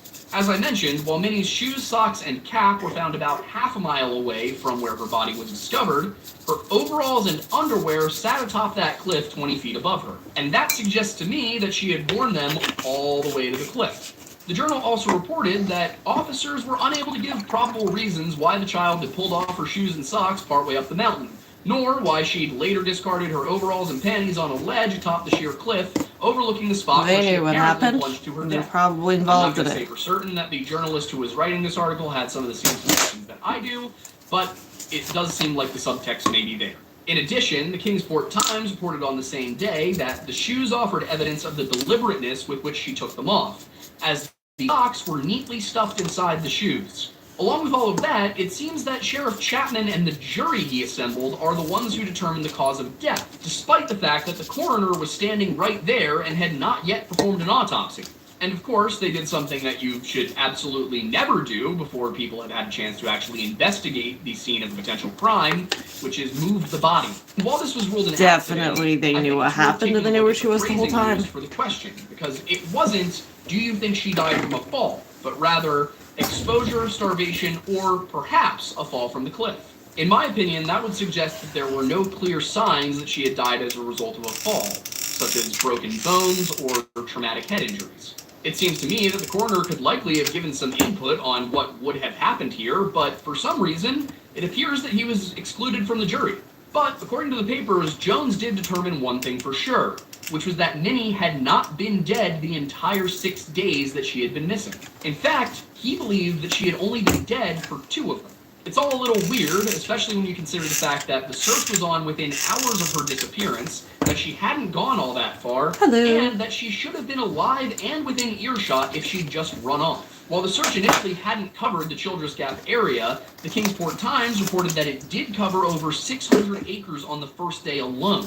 By the time the organized search was called off, they'd covered about 2 square miles, and yet nobody heard her, nor did she come running in response to any of their calls. And then there's how far she supposedly traveled. Recall that Dick Norris said he had found Minnie's shoes, socks, and cap along a logging road about half a mile or 3/4 of a mile from where Minnie's body was eventually recovered. And while I'm sure there have been some changes to the logging road since 1957, that doesn't match Minnie's direction of travel. While Elizabeth had allegedly told her mother that Minnie was heading home, Knoxville News Sentinel writer Jim Skelton said the 5-year-old had told him that Minnie headed west along a fence line. Assuming that the routes haven't completely changed in the intervening years, it doesn't seem that there are any logging roads leading anywhere near Childress Gap that can be reached by going west from the scene. Had Minnie been going towards the house, then the description of the property suggests that she would have been headed south, which is in entirely the opposite direction of Childress Gap. That would imply that she probably didn't travel to where she was found along a road, which means that she would have had to go through the brush. And that presents its own slew of issues. In order for her lower body to get scratched up in the way that the papers had described, she know what had happened to to her. We all do. before she reached the cliff. Otherwise, they would have protected her from scrapes. Since her underwear and her overalls were found atop the cliff, it would suggest that she wore them all the way there. But then, why take them off and just jump off of a cliff?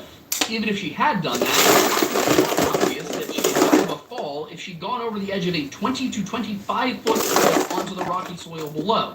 Why consider exposure, and why not consider something else? With the abrasions on her that's a back, pretty the one. lack I'll of use that lower one body today. clothing, the location of that clothing, distance from where she disappeared, and the apparent lack of fall injuries, I think we can all guess what happened here. So why couldn't they? You know, there's no evidence to suggest that her mother or her sister lied about where she was last seen. There's very little reason to believe that anyone involved in the search was responsible for her death. So why not just come out and say that she had been kidnapped and assaulted, which was by far the most likely situation? Well, the answer, I believe, rests in that October 14th article in the Tennessean, which was, again, the day Minnie was recovered. That's the article that reported that the FBI was taking an interest in the case. And if they were doing so, it's very likely that Sheriff Chapman knew before it was reported in the papers. While you may think that the FBI's involvement in such a conundrum would be beneficial, we have to remember where all of this is happening. That being a small agricultural community at the foot of the Cumberland in rural Tennessee. If you allow yourself to speculate a little bit, I'm sure you can think of a damn good reason why they wouldn't want feds crawling around them thar hills. That Appalachian beverage known as moonshine. Taking all of the evidence into account and then looking at the conclusion reached by the county sheriff and about a dozen local farmers, it seems rather reasonable to suggest that maybe they were worried about somebody's stills. You might think that the sheriff of all people would not be involved in hiding something like that, and while I do not intend to impugn a dead man's reputation, a sheriff who invited the feds into moonshine country probably wasn't going to last long. And I don't mean because it's an elected position. In this case, it may simply have been the cleanest option to tell the family that this was definitively an accident and hope that nobody went poking around asking too many questions. Of course, this is a case from the 1950s with essentially no records that did not come from newspapers, so there could be information missing. I know that one big problem for me was a lack of detailed maps or residence records from the time. I can't say for sure that I am right about my hypothesis regarding what happened to Minnie, but I do know that it was one of two things. It was either a tragic accident or a tragic abduction. And that is why I am currently very upset with how David Paulides handled this story in Missing 411, Eastern United States. In many of the cases where I've criticized David's conclusions, I have given him the benefit of the doubt that he may have just had bad information. But in this case, he had access to all of the same information I did, and he simply chose to ignore the extremely likely possibility that Minnie Hawn was kidnapped by a pedophile. He also elevated the FBI's involvements from they were looking into the possibility of a kidnapping from Knoxville to they were active participants in the search. Remember, the FBI was reportedly just interested in the case the day she was found. They never put boots on the ground. That's just blatant misinformation that I can't think of an excuse for. I cannot think of a reason to say that. So the more I look into these cases, the more I start to believe that David is so entrenched in his belief that something paranormal, be it Bigfoot, portals, or aliens, is responsible for what he is calling Missing 411. Before any of his fans start angrily typing, I used to be one of you, and I am aware that he never explicitly says that it's any of those things. Dude, I came here for the creepy stories, not the personal background. But now she loves Yo-Go. Made with real fruit, smooth, creamy, and tasty. All I can say is whoa. Yo-Go, snack it up. The subtext, however, is pretty clear upon review of his material. For example, he says, if I put these cases together and made the connection about the unusual nature that's linked them all, don't you think federal law enforcement would have a clue about what is occurring? And that was from this story. That's not overall Missing 411. That is this story that I just went through for you. But since he's arguing that these aren't just accidents or unconnected crimes, the link must be something else. And it's no secret that David is a big-time Bigfoot believer. To be clear, I'm not saying that as a dig. If you want to see what our opinions are on the whole Sasquatch situation, we have multiple videos on it. And there's a few things that, when it comes to this topic, I'm actually in agreement with David on. But another part that I think really matters here is a quote which follows the one I gave above, wherein he states that FBI agent Jim Reich is the individual whom the FBI sent to all of those cases when children disappeared in the Smokies. Dave continues, writing, I think he had a very good grasp of the complexity of the issue, but the FBI won't release its documents. This, of course, implies that the FBI is hiding documents about specifically what connects these disappearances, which, if they did possess such documents, I would not put past them. However, having reviewed a good number of these cases, there is so far no reason to believe that most of them are connected in any way. On the rare occasion that there does seem to be a connection, it's important to remember that the FBI is usually not the first call in these cases. In fact, they usually don't get called at all. Instead, the National Park Service and local law enforcement are usually the responders. For the most part, I've chalked his conclusions up to confirmation bias and cognitive dissonance, but in this case, there's history. It's very clear what happened to Minnie Hahn, and I just don't see any good reason to include her story in this Missing 411 world. At the end of the day, this didn't happen in a national park. It isn't particularly mysterious. The FBI was not actually involved, even though had they been, it would have been justified, and it's just a horrifying result of predatory behavior. So I'm frustrated with David's inclusion of this case in a Missing 411 book. I have tried to give the guy the benefit of the doubt on numerous occasions, but the more I look at his actual work and not just the cases themselves, the more I'm seeing a pattern. Hello. And I don't like that pattern. And again, I don't think that Paulides is a grifter. I really don't. But I do think that he's not the most honest in his conclusions. I think that he is ignoring more likely possibilities in favor of his less likely ones. The reason I say that I don't think he's a grifter is that I don't believe he's doing that for money. I think he genuinely believes it, but he just can't see past his own confirmation bias. You know, maybe for those of you who haven't been around quite as long, back, when this channel started, I was a David Paulides ally. I was in his corner, I was very supportive of his beliefs, and where I am now is the result of trying to prove him right. As much as I may complain about times where I feel he's maybe included something he shouldn't have in one of his books, or that he didn't do his due diligence when it came to researching a case, I do think that he's done something good in presenting something interesting enough that people are getting interested in cold cases again. That it's brought, he's brought people like me, like Nick from Missing Enigma, like Mr. Ballin. He has brought these people in who have blasted this out far beyond where it was in 2011. People are more interested now than ever in unsolved mysteries and in cold cases, and that is helping to do certain things. For example, had David Paulides never come out with Missing 411, if this series didn't exist, chances are I would not be a YouTuber. And if I were not a YouTuber, I would not have been covering the Gabby Petito case. I would not have been covering The Boy in the Box. I would not have been covering, most recently, the Sebastian Rogers disappearance. And now that I'm on that subject, I have some things to say. Oh, Jesus.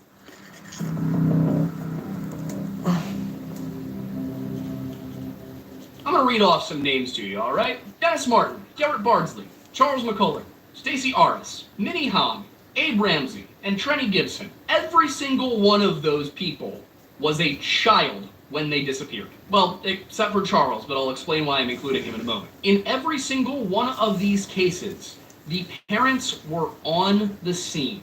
They were searching for at least the first couple of weeks, and many of them continued to go back and look year after year after year in the area where their child disappeared, just in case they would even come across their remains. I mean, if we look at Evangeline Lorimer, who we covered recently, she was actually in her 20s, and her dad was in on her disappearance, and he still looked. He was still on the ground the whole time she was missing. Charles McCullers went missing in a national park 3,000 miles away from where his father lived, and his dad flew out there repeatedly and harassed Congress for multiple years. Sorry, not Congress. Yeah, it was Congress. Harassed Congress and the FBI for years, demanding that they look into his son's disappearance. He spent months on the ground in Crater Lake National Park looking for his son in person, in the snow. He was out there looking in the sunshine. He was looking in the shade. He was looking in the rain. He was looking in the snow. I'm sure you get where I'm coming from here. I mean, look at Frank Hahn. The man barely slept. He was out on the mountain looking for his daughter the entire time until she was found. Garrett Bardsley's dad was out there for weeks and continues to go back every year looking for his son. The same goes for State. How irresistible are cheesy crackers?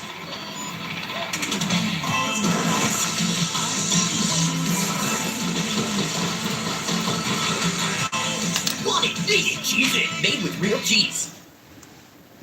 Stacey Aris, whose dad still would go back year after year until he was no longer physically capable of doing so. And yet, as I was going through this Sebastian Rogers case, researching everything I possibly could, what did I find? Not a single shred of evidence that Chris Proudfoot and his wife ever actually looked for their son. They certainly say they did. They say they were out and about putting up flyers, but interestingly enough, nobody seemed able to corroborate that. Whenever I go and I look at posts from people who live in the same area, they all say the same thing. Chris and Katie never actually looked. You know, in a lot of these cases, we have people who were actually outside of their hometown. You know, Dennis Martin's dad did not live in Cades Cove. Garrett Bardsley's dad lived an hour and a half away. Stacey Aris, same thing. Charles McCuller, as I said, his dad lived 3,000 miles away in Virginia. Minnie Hahn, that's basically one of the only ones that we have where it's in the hometown. Trenny Gibson, she was on a school field trip. And as I said, in almost every single one of these cases that we cover where a child goes missing, at least one parent stays on scene for a week, 2 weeks, actively involved in the search. In the case of Chris Proudfoot, he didn't stay on scene, he did the opposite, he left. So, you know, sorry to keep hammering on the Sebastian Rogers thing, but it's still on my mind because I just finished covering it last week. I mean, I cannot fathom being in a position where, you know, the entire world would understand if you took off work. Where the actual father is raising money through GoFundMe in order to stay on the ground searching for your stepson. Chris Proudfoot absolutely could have opened up a GoFundMe and used it so that he didn't have to go back to work so he could help Seth look. Did he? No. In fact, he threatened to sue Seth. And Chris says that the threat was, you know, oh, I'm going to sue you if something bad happens because of this. But let's be realistic. What bad could come of a GoFundMe? You know, if the GoFundMe was used inappropriately, then it would have made national headlines at that point. I mean, can you imagine the absolute ish storm that would come up if, you know, missing child's father takes GoFundMe money and buys truck? I mean, I look at that case, and when it comes to the stepfather, all I can think is that at worst, he's involved, he's responsible, but at the very best, he's apathetic. But anyway, I had to get that off my chest a little bit because it was bugging me as I did the research for this case. So, you know, with that said, you may have noticed that I'm wearing a new shirt. I'm wearing a different shirt even, that this shirt has a logo on. Well, let me show you the shirt. Aiden, I don't know, am I too hot? I'm too hot. No, you're good. They can see me? Yeah, they can see the shirt? They can see the shirt. They can't see your head, but they can see the shirt. As you can see, it has a living elk now. It has mountains. It has rifles. And it has war. And what's really cool about it is that if you go to bunkerbranding.com right now, you can get this shirt. You can also get our Redacted Media shirt, our original logo shirt, and our Lift Lodge shirt, which is the original logo, but the deer still has a barbell in its mouth. We have been promising you new merch from Bunker for months. We have brought you the new merch from Bunker. So if you want to support what we're doing here at the Lodge, a great way that you can do that is by going to bunkerbranding.com, looking at their new arrivals section, and grabbing yourself this shirt. Or you can just use the link in the description, that works too. You can also support us in other ways. The easiest is that if you have not done so, you can just subscribe to this channel. You can also share our videos, you can leave a comment to help out the algorithm, or, you know, you can tell your friends. You can also support us more directly by becoming a member of this YouTube channel or joining us on Patreon. Both get exclusive content, the Liquored Lore Show, as well as, I'm working on getting this put together because I had less time than I thought I was going to. All of these scripts and transcripts for every video since Killdoze are going on for perpetuity afterwards. Really quick, I should say the best way to get updates on what we're doing, to catch new videos and interact with the community is through our Discord, which you can reach by going to bit.ly/jointhelodge. And if you want to drink the Lodge, if you want to, you know, taste of the lore, you can do so by going to Tableau Roasting Company's website. The link is in the description. It's also, I think, tablowroastingco.com. And buying our coffee, Mount Pocono Perk. In addition to that, we have a collaboration with Stakuyi in History of Everything for their Lewis and Dark Blend. Ours is a nice medium roast that I designed myself because I was a barista at an artisan roastery for like 6 years. And I know what I'm doing, and I wanted coffee mostly for me. I mean, realistically, I just designed the coffee I would most want to drink, and now we sell it. You can also get more Lodge by checking out our podcast, which goes live on Sunday nights. I don't think I would be good at designing a coffee, because I hate coffee, but I like iced coffee. As long as it's got enough sugar and milk to taste like a... multiple other channels. We have the History Hut, which is shit, oh god. I've been saying for 2 years. You eventually will. We might have something cooking on that, by the way. We also have the Weird Bible, which is a podcast that doesn't happen with the regularity I know you guys want it to, but When it happens, it's free. You can also catch me live 3 days a week on @TheAidenMattis here on YouTube, youtube.com/@TheAidenMattis. I play Halo sometimes. I respond to bad conspiracy theories others. And usually on Fridays, we drink and dive. Hell divers, for the record. I do not condone DUIs. And as soon as the game is patched so that it actually works again, I'm going to force that one behind the camera to play content warning with me. We'll get there eventually, I promise. He's right behind me, isn't he? We also have 2 brand new channels, at least as of recording this video, that are called Off the Record. That is with Luke Eccles. It is a music show. Okay. And then on the other hand, we have a mixology show. That's called Lamp. So the channels for those are Off the Record and Mixology. Somebody else needs paint. I'm in you over here. Thanks for stopping by the Lore Lounge. Ta-da. Doo-doo-doo-doo. I need a smaller brush, but we're just going to work with this. But since he's arguing that these aren't just accidents or unconnected crimes, the link must be something else. And it's no secret that Dave is a Bigfoot believer. Big time.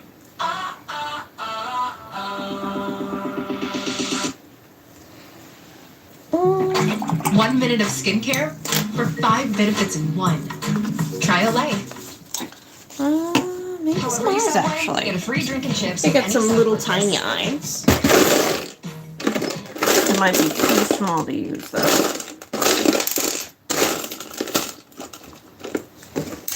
Actually. If you find yourself in a place where 2 roads diverge in a yellow wood, take the one more traveled by, because it will be easier to find you. I'm Aiden Mattis, and welcome back to the Lore Lounge. Too small, I think. Oh my god, where'd it go? Yeah, it's too small. Oh, it's too big. Looking for this size. Americans have a bit of a history as trailblazers in the literal sense, possessing a fascination, perhaps an obsession, with territories previously unknown to us. Unfortunately, it seems that same lust for adventure applies even when we're on an established route, considering how many people we talk about who would have survived if they had just stayed on the trail. If you've seen our content before, particularly our missing persons content, then you've probably heard me say that if you are lost in the woods, then the last thing you should do is run off into the wilderness looking for a way out. If you get lost while hiking on a marked path, then your best bet is to either try and backtrack back to the last place you remember, or to stay put and await rescue, because the very first place anybody is going to look for you will be on the trail. That guidance should apply in nearly every situation, with 2 main exceptions, those being when nobody knows that you're out there at all, or when you're in immediate danger. If nobody knows that you're out there, then staying put is a bad idea, because nobody knows they should be looking for you. When I say nobody, however, what I mean is that you told absolutely no one where you were going, you did not sign any sort of trail book saying where you'd be, and you don't expect anybody to be using that trail anytime soon. If you believe there's a chance that someone might find you, then you should almost always shelter in place. Essentially, the only reason you should ever leave the trail is if you find yourself in a position where you believe you are in immediate danger, either from a person or from an animal. Now, typically the cases that we cover are examples of people who should have stayed put. But with Eloise Lindsay, we have the rare example of somebody who actually left the trail for the right reasons. It's also a case where the majority of the questions only arose after the search concluded, because no matter how you slice it, the outcome doesn't really make sense. But you know what does make sense? Eating your vegetables, which is something that I don't do frequently enough. Well, that was a and something segue, that our wasn't sponsor for today's video, AG1, has been helping me with. You know, it turns out that vegetables can be pretty helpful for things like energy, your immune system, your gut health and digestion, your liver function, your hormone function, brain and neural function, your body's normal detox process, and it fits with all sorts of diets like vegetarian, vegan, keto, and paleo. And you guys know me, you know I like my facts and data, so I've got this guy sitting right up here. I'm just going to go through some stuff for you, because 1 scoop of this powder gets you 62% of your daily vitamin A, 467% of your daily vitamin C, 553% of your vitamin E, 250% of your thiamine, 154% of your riboflavin. I think you get my point. And while I myself am not any kind of nutritionist, I can rest assured in the fact that AG1 is backed by multiple research studies. If you'd like to give AG1 a try for yourself, you can head to the link in the description or scan the QR code on your screen to get a 1-year supply of vitamin D3 and K2, as well as 5 travel packs of AG1 with your subscription. Little tiny unicorn monster. Alright.